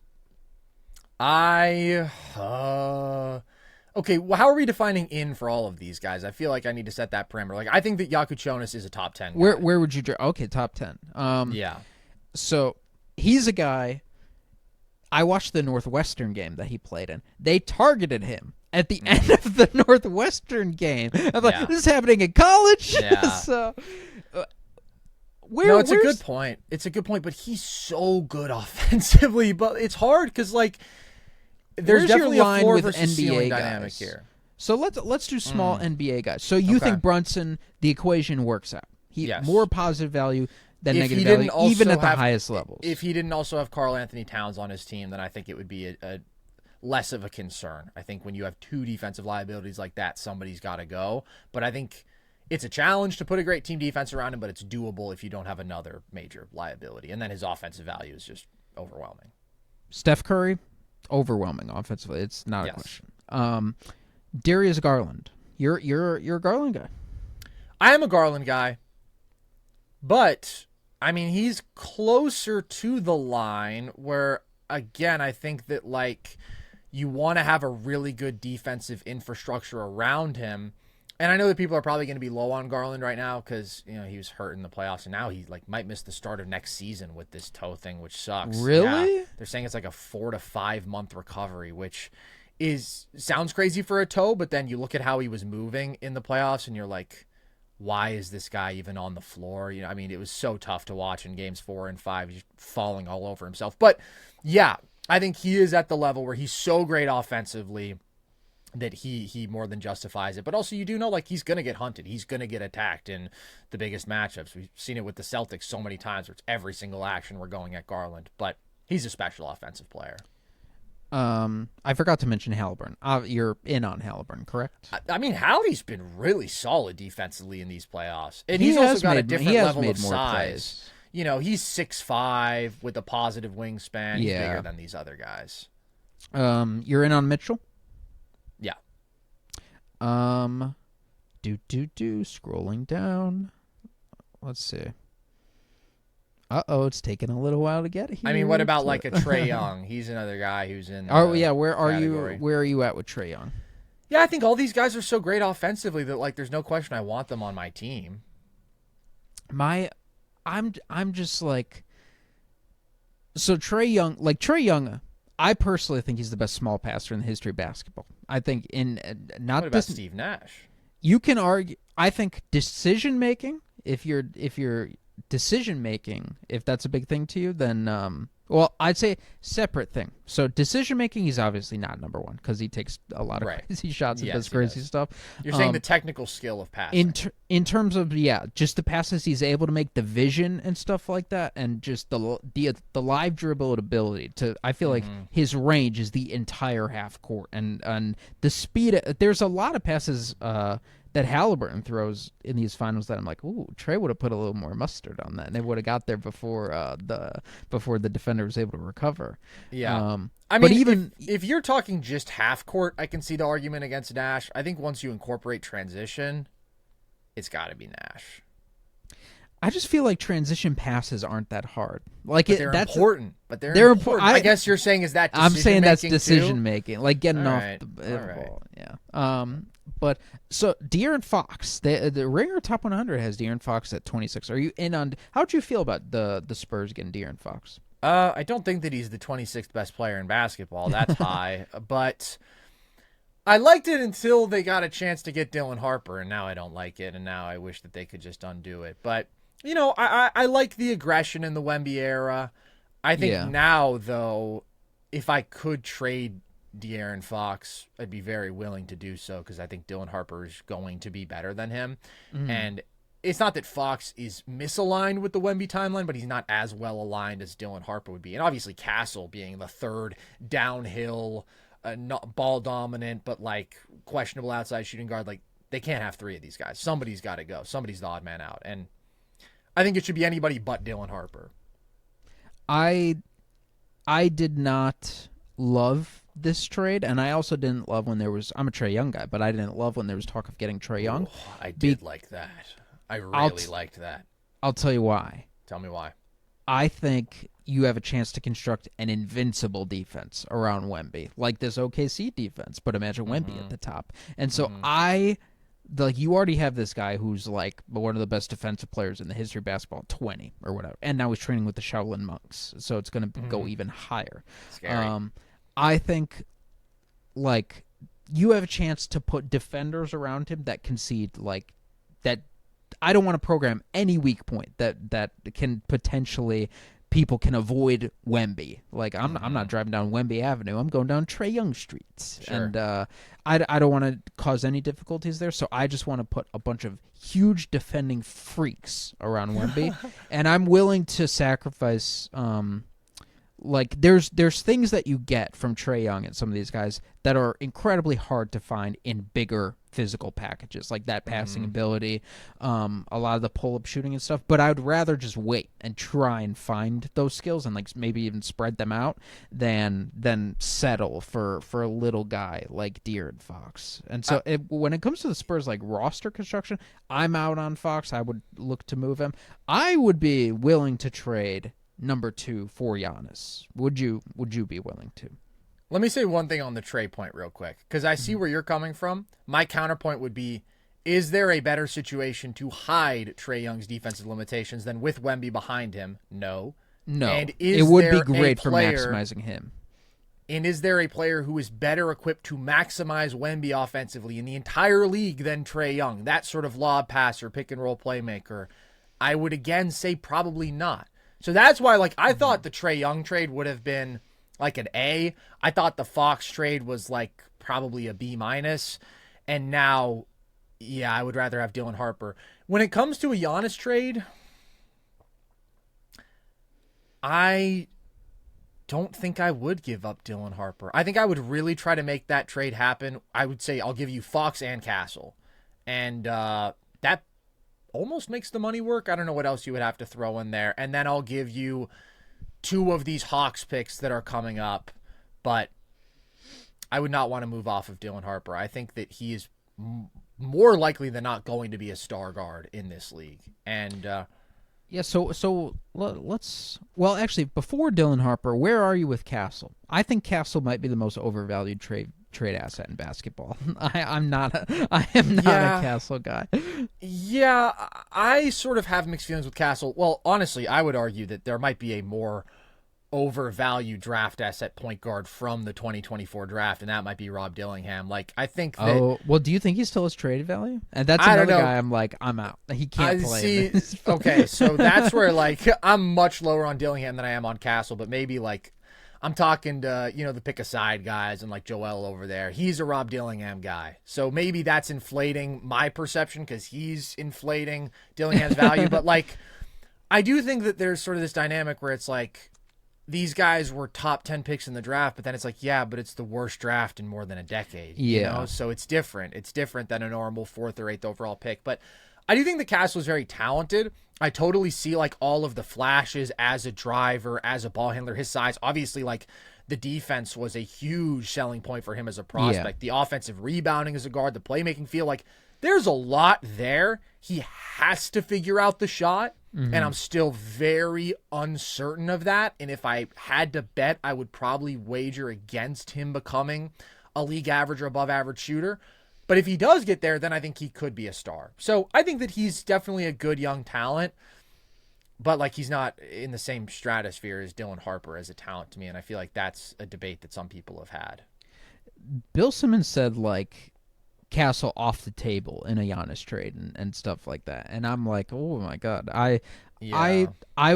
Castle is the type of guy I do want around Wemby. If he shoots, I don't really buy into any like on ball super high upside with him. But yeah, so where are you with? And so yeah, that's kind of I would strike while the iron's hot and just trade Castle now for even if it's not in a Giannis deal, maybe if that's what gets the Kevin Durant deal, which some people are saying the Kevin Durant deal is already done. That intrigues me a lot. Because what do you think it'll be?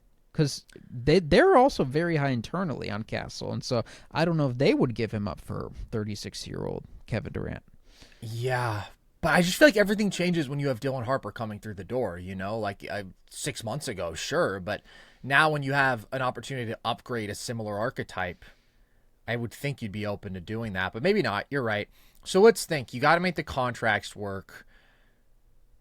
It's probably Castle, Keldon Johnson and Harrison Barnes? Something like that. Like, I don't even know. Is Vassell involved?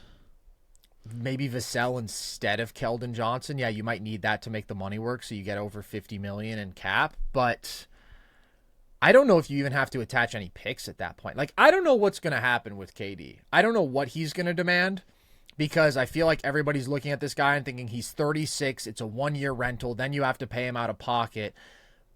You're going to get him at a discounted price. But then I also think if everybody is looking at KD thinking they can get him at a discounted price, is that not going to drive the price back up? Because who wouldn't want KD at these prices that are getting thrown around? Like, maybe I'm higher on KD than everybody else. I think KD's amazing. I thought he was like a clear top 10 player this year. So, and he's showing no signs of meaningfully slowing down. Like, everything that was going to regress with him, the rim pressure, some of like the foul drawing that comes in with that, right? That stuff has already regressed, and he still shoots 55% from mid-range and 40% from three, and is 7 feet tall with a handle we've never seen at that size. So, like, yeah, he can get 27, 6, and 4 on 64% true shooting for you and be a plus defender. I want that guy. I want that guy badly on my team, and I would give up Castle. In the Spurs context, absolutely I would. Yeah, it's also so hard to predict what people are going to do, because there's just so many stupid people. Like post Giddey trade, post Luka trade, you don't know what these people are going to do. Matt Ishbia, with the existence of the Phoenix Suns, exactly. Matt Ishbia is out of his mind. Who knows? And they've said before, like, James Jones, he's like, I don't care about draft picks at all. Nothing could matter less to me than draft picks. And it's like, okay, all right. So do you not value them coming back in a trade? I don't know. But yeah, I'd be, and I think, like, Because I'm willing to move Dylan Harper, I think we could get Giannis and KD. That'd be pretty sick. Because if you're the Bucks, if it's just number 2 pick and like matching a salary, is that better than anything anyone else has to offer? Unless OKC like opens the treasure chest, or the Rockets. What would the Rockets? Because do you love like? I'm not necessarily in love with like. If you're getting a men, right? But outside of that, it's like Reed Shepherd out, small guard. I'm out on him, but and he didn't show a lot in year one. Jabari Smith I like, but it's like a role player guy. Like he's probably just going to be a very good like little piece. Yeah, but I think a very good role player. But I mean, then it's the wealth of Suns picks that they have. I mean, I think that you're just getting a lot of draft capital, and. I agree. I think obviously you want a man badly in that deal. I don't know if you're getting him. If I were the Rockets, I would not move off of a man. No, thank you. Yeah. Would you give up Tari if you were the Rockets? I'd be like, ooh, please don't. For Giannis? I'd feel like I'd give up Tari for Giannis. How? Because my question was like, how many of these guys can Houston lose before they lose like the defense? Like they lose what made them the Rockets this year. Well, and adding Giannis is a big boost, but still. Exactly. That offsets a lot of it. I think that they can subtract Atari into Jabari, and they lose some of it for sure, but I don't know how much I like Giannis to the Rockets. I've never really liked it that much, to be honest, just because I think, like, your 2 core pieces are non-shooting guys who want to live in the paint offensively, and now you're going to add Giannis to that? Like, yeah. I don't know. I struggle to even see them trading Sengun, honestly. Like, maybe they could, but I feel like they love Sengun. And so then I'm just like, yeah, maybe you can hold on to your 2 best assets, and it's mostly draft capital that you're giving up in matching contracts. But now, are you left with this Amen, Giannis, Sengun core? Because I don't like that. Like, I always wanted the Rockets to go get Book, and I guess the Suns just won't trade Book. But that's just so clean. You give them their own picks back. You get a guy in the archetype you need, who I think is a much better fit. I've never really liked Giannis to the Rockets. I like him to the Spurs a lot more. Would you like Sengun if you're the Bucks? I'd like him. Yeah. I mean, I'm not the biggest Sengun guy, but he's definitely kind of a weird guy to build a team around. It's easier now with his defensive improvement, but offensively still like this kind of at times ball-stopping post hub who's going to give me like 53% true shooting. Like, he had an interesting playoff series, right? Because to some extent, you're like impressed by his ability to manufacture respectable half-court offense for a Houston team that was struggling so much to do that. And then at the same time, you're like, he is living off of these 12 and 14-foot push shots that he's actually not that good at. Like, yeah, he looks comfortable getting to them, but he was before this year. He was before this year, so maybe that comes back. But I don't know, just with like not just the lack of progress as a shooter, but the regression, like with the touch shooting and the free throw shooting is bad and the 3-point shooting has gone nowhere. I thought as a prospect he had way more 3-point shooning potential than he's shown this year, and he really does have to shoot for the entire thing to make sense. And also another draft trend, like I really value being a true 7-footer, like 7-foot barefoot, and like Are you Sengun on who? Go ahead. Are you out on Derek Queen? What do you think about him? I won't be super high. Maybe like outside the top 10. Maybe I'd go 15. I don't know. I gotta fully construct my board.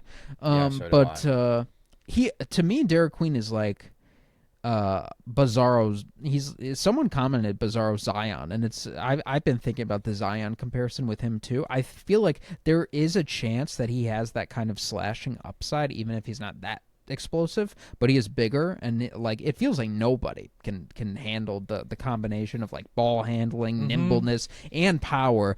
But then and I do think like maybe there's a world where he's able to survive on the perimeter. I don't think he has any potential at all as a rim protector. No. But he's also, the 3-point shooting really kills the idea of him. But exactly. Yeah, he's absolutely another guy. It'll be incredibly rough for him, I think. He's funky, very boomer bust. He's funky. He's like a true power forward in an age when, like, obviously the power forward position has really come back in a big way, but it's like either you're a big wing, you're a Jason Tatum, or you're like a freak who can also play the 5, like a Chet or a Mobley or a Triple J, who like offensively you can do damage from the perimeter and defensively you're super versatile. He's neither of those. Like, yeah, he's agile, he's skilled with the handle, he's got the passing feel, of course, but he's ground bound, he's a non-rim protector, he's a non-shooter as of now. So I think I'm a little lower on him. But not to deter you from your Sengun point, I was just curious. Oh, what was I saying? You were saying you're in on true 7-footers. Oh, yes. So I am a little worried about him defensively at the very highest levels of the playoffs, because he took a major step forward and he was good, but they also were better. They also were better with Steven Adams next to him, who's doing the rim protection. He's actually not a true 7-footer either. Is he like 6'11"? Yeah, he might even be 6'10", but he plays as big as anybody. Yeah, maybe dude. I need legit like situation-proof rim protection, like scaling up rim protection. And so when I like Thomas Sorber, I'm like, ooh, he's a little tiny for me to really buy in. But someone like Mawatch, I'm like, that's a big guy. That's a big guy who will be an obstacle for like pretty much anybody. I like Mawatch a lot, man. I like him a lot. I think that is exactly the sort of defensive talent who you just have such a high floor with that. And then like when he also has actual touch, very scary. Because it's not just the frame, like the motor is there defensively, the hands are there. I think he's a very, very good guy. Might be a top 5 prospect for me. If not, he's right around there. Yeah, I think he probably is top 5 for me. It's not ridiculous to say that. But how do you feel about a Giannis? I think the talks to OKC have calmed down because they're probably going to win the championship. Number one, if they win the championship, is there any thought for trading for Giannis or no? I've never liked a Giannis to OKC trade. I just think like you have to give up J-Dub to get that done, right? That's like non-negotiable. I'm good. I would rather have this core that is built around a 23-year-old in Chet, who I think has top 10 potential, a 24-year-old in J-Dub, who was all-NBA this season, a 26-year-old in Shai. Like, the timeline is just so perfect. The roster is already so well constructed. Everything in place says dynasty in the making. And I also think, like, this is a team that has exceptional chemistry and love for each other. And, like, if we already won 68 games and the title and we're the second youngest team to ever win the title, I'm not shaking up something core like that. Like, I would have loved for them to make a Cam Johnson trade where you're moving off of a role player and, you know, matching contracts and a couple picks or whatever. I'm not pulling out a core piece like J-Dub. Obviously not Chet, but I wouldn't do it. I don't think. I just think it's unnecessary. I've been very worried about it too. Specifically, I don't know if him and Shai would play that well together. I think it's ideal. I think he kind of ruins a lot of what Shai brings to the table. And do you have to get off Hartenstein then? Because at that point, I feel like you're way less in on the double big thing, and paying a big other than Chet $30 million, even though it'd only be for one more year. Like, I feel like your looks now become Chet at the 5 and Giannis at the 5. And I don't really know what the role for Hartenstein is. I guess he could play. Alongside Giannis because, he's obviously not a floor spacer, but at least he brings, some of that release valve stuff with the touch shot making. And, he can play from the perimeter as a passer. But the fit is not nearly as clean as what they have going now. And Giannis is over 30. And I just don't know why you would mess with this opportunity to put together the best extended run of dominance that we've seen since the peak Warriors. Mm-hmm. So, all the way back to Dylan Harper. So you're a huge Dylan Harper guy. Let me ask you, how are you obviously he'd go number 1 in last year's class. Absolutely. Would you take him over anyone else who went number 1 in previous years? Are you that high on him? No. I mean, well, it's also kind of weird because, if you go back to 2021, my number one guy in that class was Mobley. 2022, my number 1 guy was Chet. So it hasn't always aligned with the number 1 pick. But I did also really like Cade and Paolo in those classes. Both of them more than Dylan Harper, I would say. I think he's a really strong number 2. It's not oh my God, he's only being sort of obfuscated by Cooper Flagg being such a great prospect and he'd be a number 1 most of the time. I don't think that that's the case because we've had some great number 1 talents go in recent years, but I think he's a really good number 2. And so how high of a tier player do you think that Dylan Harper can go to? And so I was thinking about do you think he'll be better than John Wall was? Ooh. And that would be, in my mind, league average efficiency, scorer, right. But constant downhill threat and then passing. Well, and then also, legitimate plus defense. Yeah, for that Dylan Harper. How do you feel about Dylan Harper's defense? Not as good as John Wall's defense. I mean, I think that I would expect him to be pretty average defensively, I would say. So I think John Wall is a high bar. I would say that's not my expectation. My expectation is probably an all-star, though. And I think that there's all-NBA talent there. He could be better than John Wall, but I wouldn't expect him. But I do think that, he can definitely be a better scorer than John Wall. I think he can be a more efficient scorer. I think he can score with more volume. I just think his rim finishing is so absurd. I think that his rim pressure is so absurd. I think his ability to draw fouls is so elite.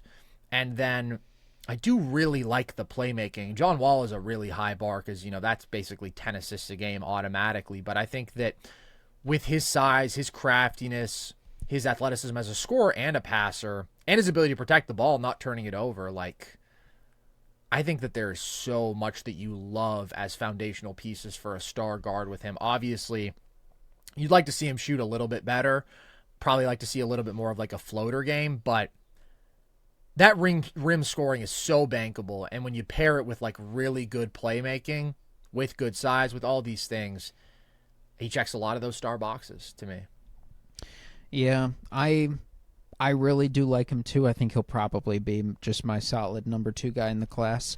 When I think about him, because I'm also when I think about the Spurs' future, I'm coming at it from a Wemby Goater perspective. I don't know if you know this. Yeah, I'm Wemby Goat already. So I'm thinking of I need my future arguments told. I need enough ammo to go toe to toe with all the players' choice guys, and so I need rings. So Dylan Harper.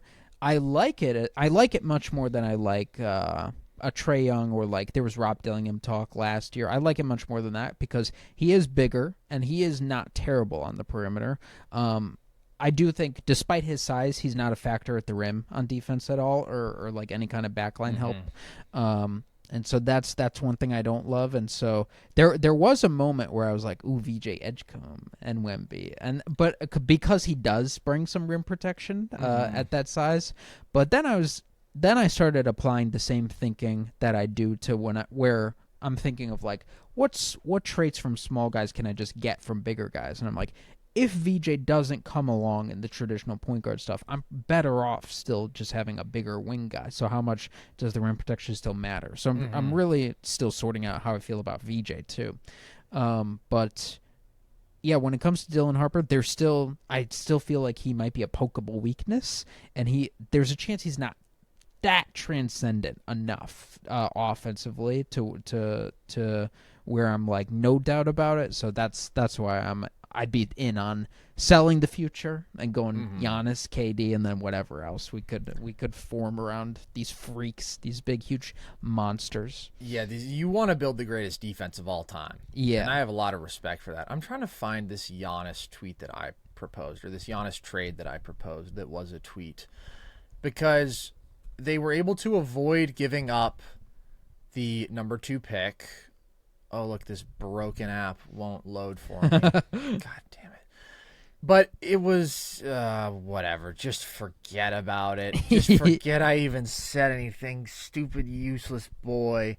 Yeah, I don't know. I think that they have the assets to get it done without giving up Dylan Harper. That being said, obviously the Bucks are going to say, no, we need the number 2 pick, and it's just going to end up being like a push-pull. But I feel like the Spurs will end up offering the best possible package even without Harper, because they can give you Castle.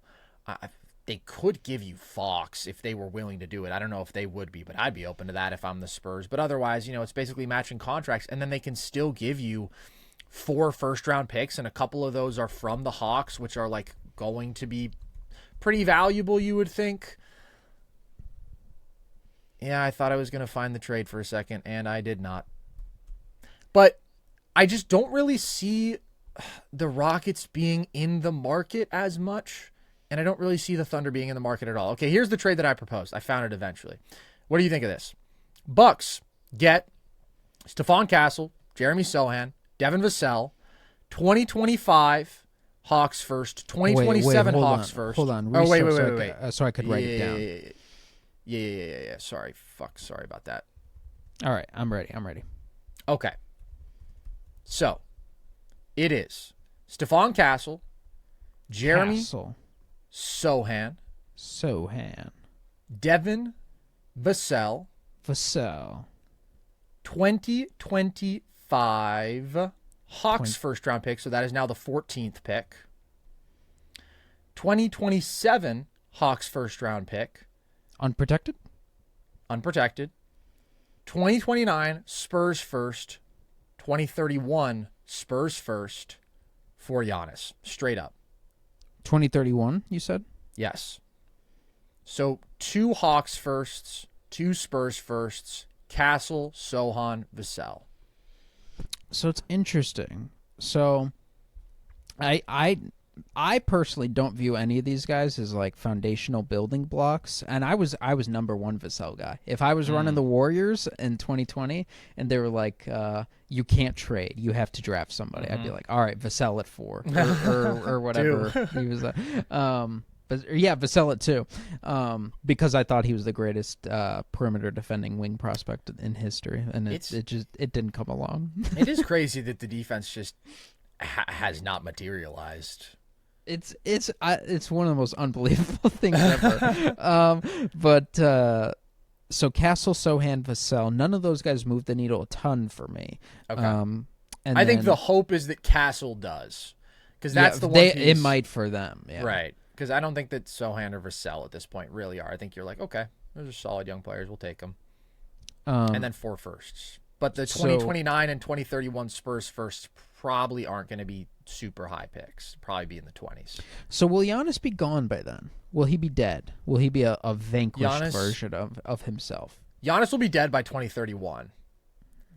By 2029, it's hard to say, because like you think traditionally, just with how athletically dependent his game is, that maybe it wouldn't age super well, but we're in this age where everybody is lasting longer than you expect, outside of like guys who suffer major injuries. And even then, some of them are. And strength does age well. Obviously, explosiveness is a big part of his game, but strength is also a big part of it. So I feel like in 4 years, Giannis is not what he is today, but I still think he's like a top 10 player. And then in 6 years, I think we'll probably have seen more of a decline. And then in 2029, 2031, Wemby's already undisputed GOAT and the highest Wemby ceiling is the GOAT. we've ever seen of a player. So yeah, it's those are a little tougher picks. The Hawks picks are very attractive. Well, at least the 2027 specifically. Do we know who's 2027 class? Who's the number one kid in coming up from theirs? Because all the next Debanza, Boozer, and Peterson are all next year. Who's after them? Can I find a 2027 NBA mock draft? 2020. See if anyone's got it pulled up. Okay, I'm not sharp. Tyron Stokes is number one. Oh, I know him, but Mika Moorinen I was is thinking number he was two. next year.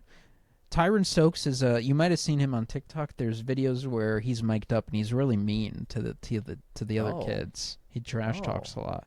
Wow, dude, it is so crazy how many of these guys now are NBA players' sons. Like, who are you seeing? I'm just looking at the top 10. Jason Richardson's younger son, Jackson. Taj Ariza, Trevor's son. It's crazy. Are you in on Jace Richardson this year? I want to watch more of Jace. I don't know that I've fully decided my opinion on him yet. I feel like he's a guy who's like pretty divisive. Like a lot of people are really high on him, right?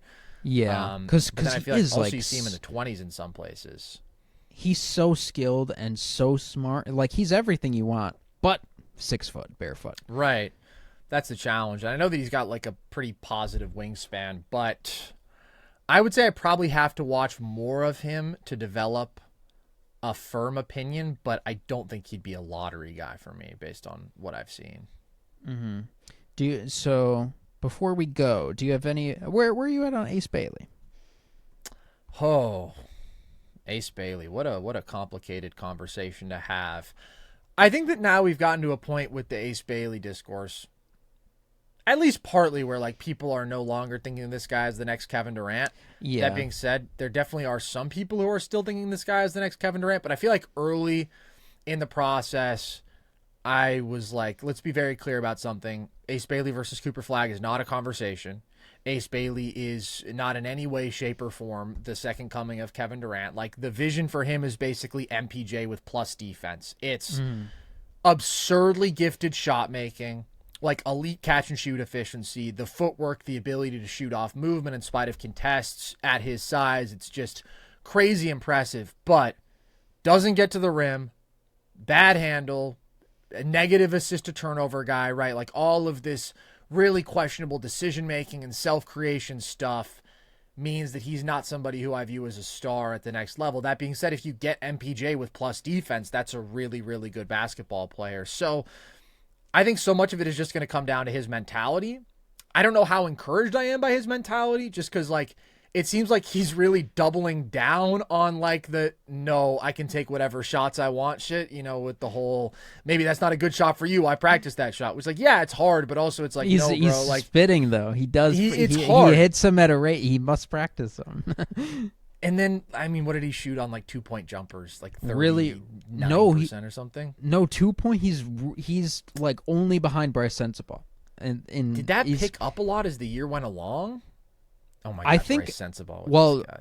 In the middle of the season, it was better than Bryce Sensabaugh. I kept quiet. I was like, he can't. No way. What did this land at? This landed at, no, dude, 39% on 2-point jumpers. I'm looking on Synergy right now. Bart Torvik has a different number. Who's better? I trust Synergy. I trust Bart Torvik. I have no reason to, because people do complain about Synergy, like categorizing some plays wrong. But I don't know. I don't know what would be the dispute over 2-point jumper. Is Bart there a difference Torvik between using like any sort of mid-range differentiator? Let's see. Do we have Data Baller on this? I think that they have data like this now. NBA I Draft. don't even know what Data Baller is. Oh, dude, you gotta get on. Is Data it free? Baller. it's free and it's unbelievable. Like, so much great with or without you data where you can sort like whatever lineup combinations you want. Okay, let's see how Chet performs in the non-Hartenstein minutes. You can see his individual production. You can see all the team offensive rating, defensive rating. Whoa. They've got all sorts of cool stuff like that. And now they've added like a million different things, and part of it is draft, and it's all free. It's incredible. Shout out Data Baller. This is not an ad. Okay. So his mid-range percentage, Data Baller has at 46%. Yeah, that's what Bartorvik has So on is 200 attempts. So is he clanging on these short-range jumpers? Is that what's dragging the numbers down? So Bartorvik says at the rim is dunks, tips, and layups, and then they have it sorted. Other 2-point shots are jumpers, hook, floats, and floaters. So what's the volume on Synergy? On Synergy, they have him having taken 142-point jumpers. Okay, so yeah, the Bartorvik has 200. Okay, interesting. So what is it? Some floater differentiation? I don't know. I don't think we're going to solve this right now, Pablo, if I'm being real with you. But No, we're not. should We're we not. land on? I'm not smart enough. Should we land on 42.5%? Split the middle. That's what Ace Bailey shoots on 2-point jumpers. Okay, all That's right. not bad. Are you in? Now I'm all in. On Ace Bailey. I don't know. Where do you have him? Like, I know you don't have your rankings, but Yeah, it feels like fringe top 5 is where I'm at. top 5. Like if he went top 5, I'm not a doomer about it. Like a lot of people would be. I see the path to existence on a playoff court, and like you said, it's not as Kevin Durant. It's not as an engine or any big role like that. But I think he could be a legit starter and like closer because of the defense and because of the shooting. And I think we're getting to the point in basketball where we're coming back around where we need tough shot making from role players if you can get it. And so I'd be willing to I'd be excited about a guy who could do a little bit of that.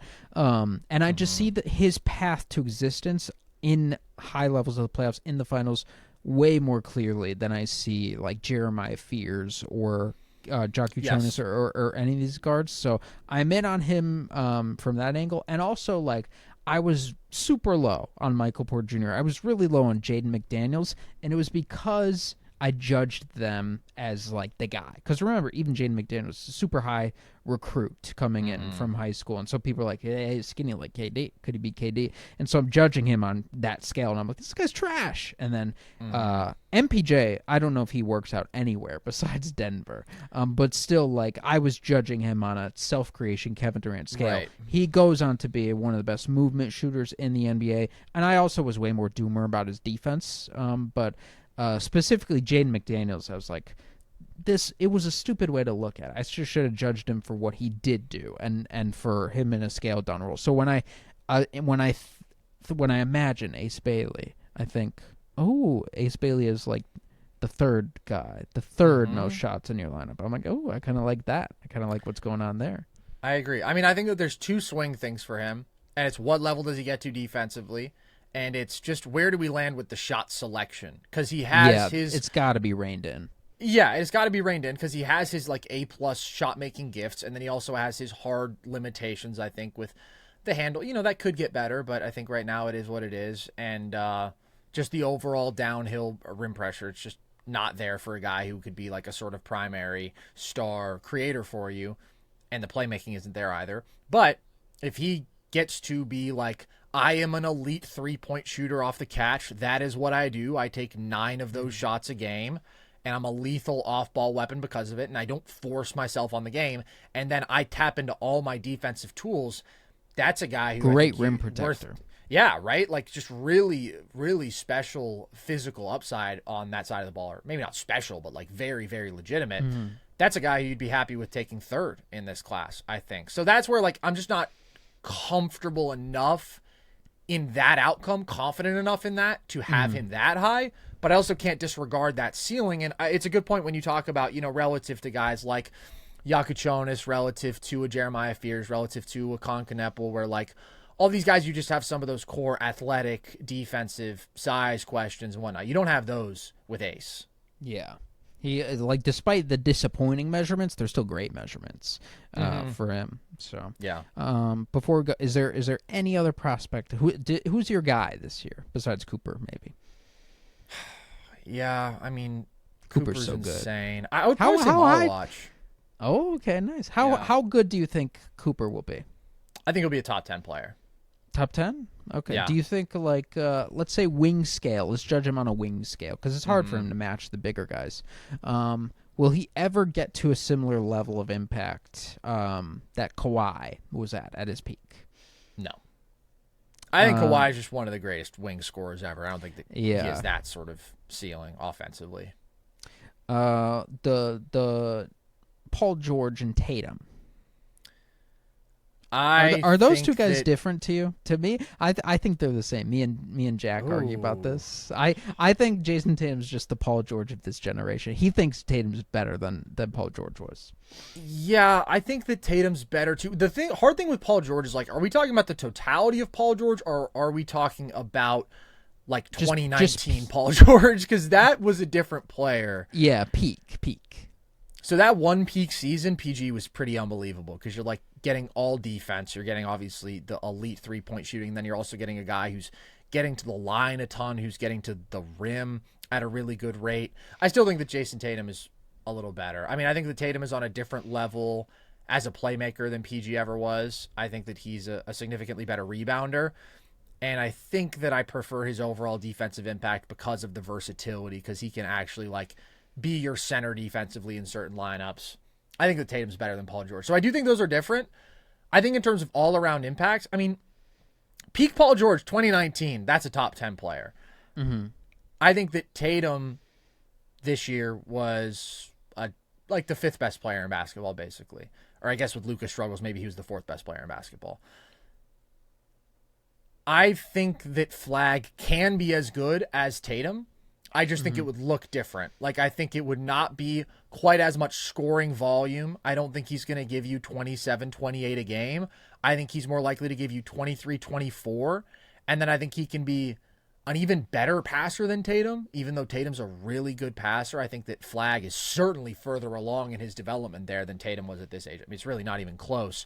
I think his feel there is pretty crazy. I think as an off-ball player, he can be even more active just with the cutting stuff and that actual above the rim finishing that he can bring you. I think he can be an even better rebounder, even though Tatum is great there. And I certainly think he'll be an even better defender, even though Tatum's a great defender.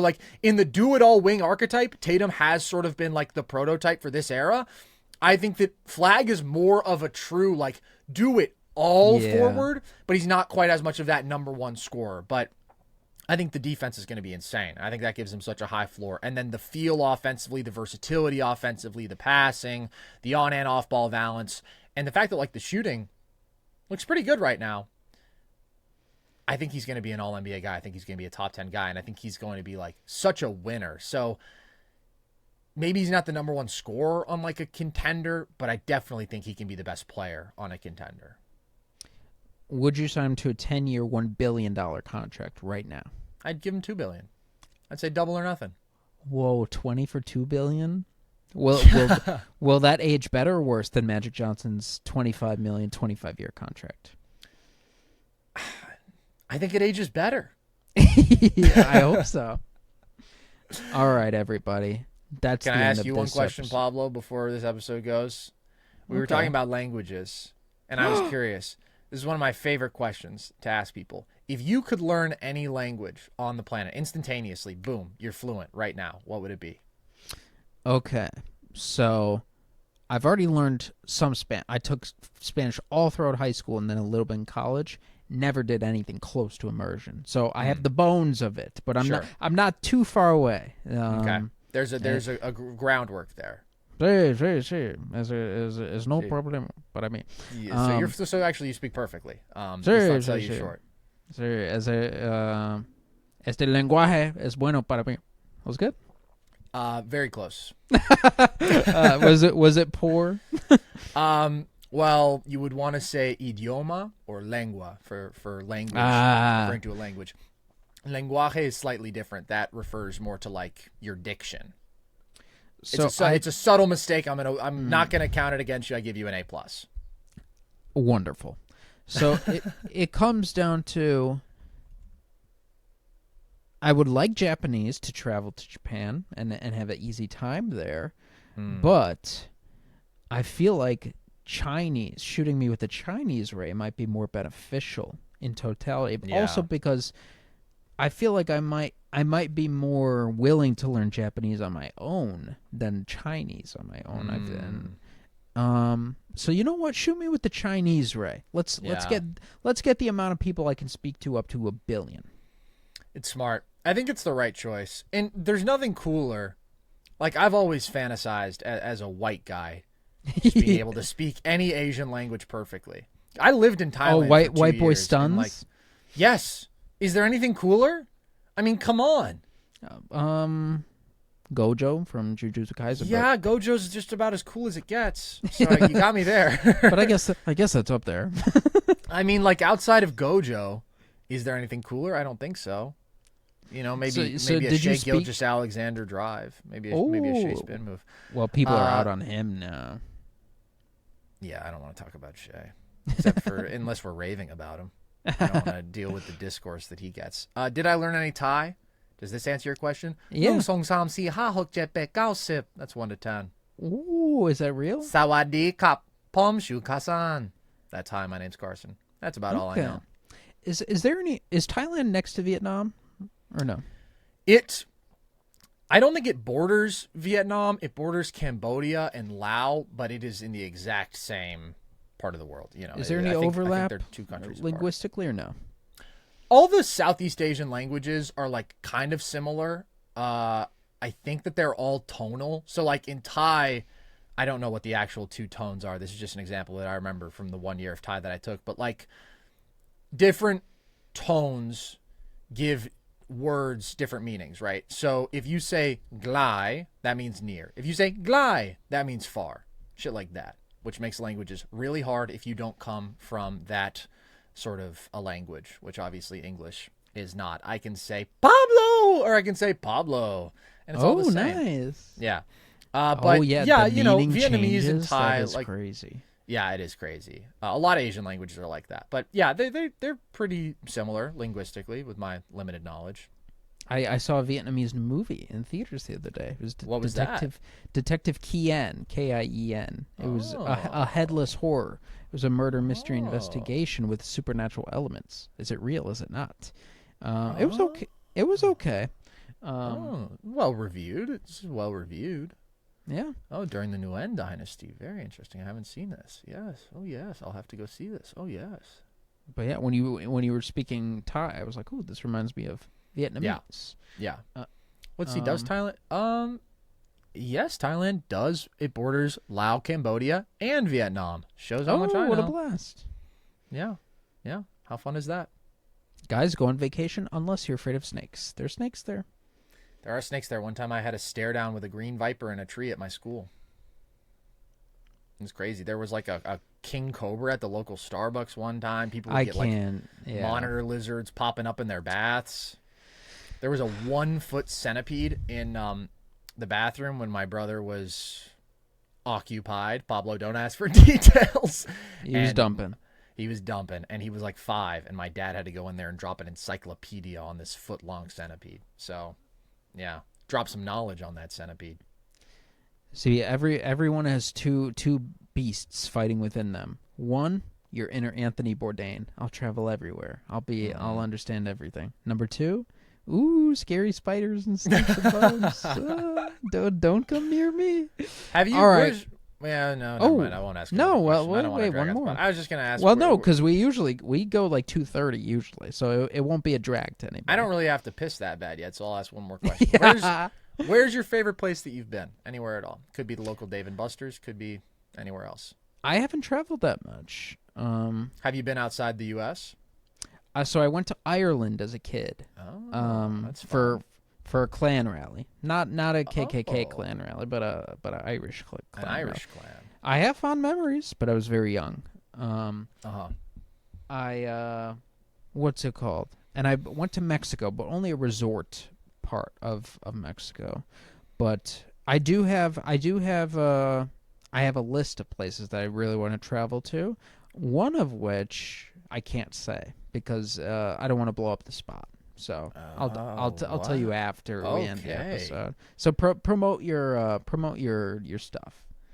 Yeah, you guys can find me over at Nerd Sesh. Like I said, I got a little bald buddy Logan over there. We talk ball. We are live after every single game of the NBA Finals. Yeah, where? On YouTube? Buddy. On YouTube. Glad to know that you've been watching every episode. Well, because I friggin' do push-ups and meditate and read and make tea after games. That makes sense. That makes yeah, sense. I'm well, not gonna. You got to get your push-ups in. I'm not gonna sacrifice that to say, oh, this is like when 1977, and then Logan goes, oh, this is just like that Steelers third-string running back, too. And yeah, I'm not tuning in. So, guys, nerd session on all platforms. That's exactly right. Thank you for having me. Basketball is an endurance race. Whoever's got something left to give in the fourth quarter wins.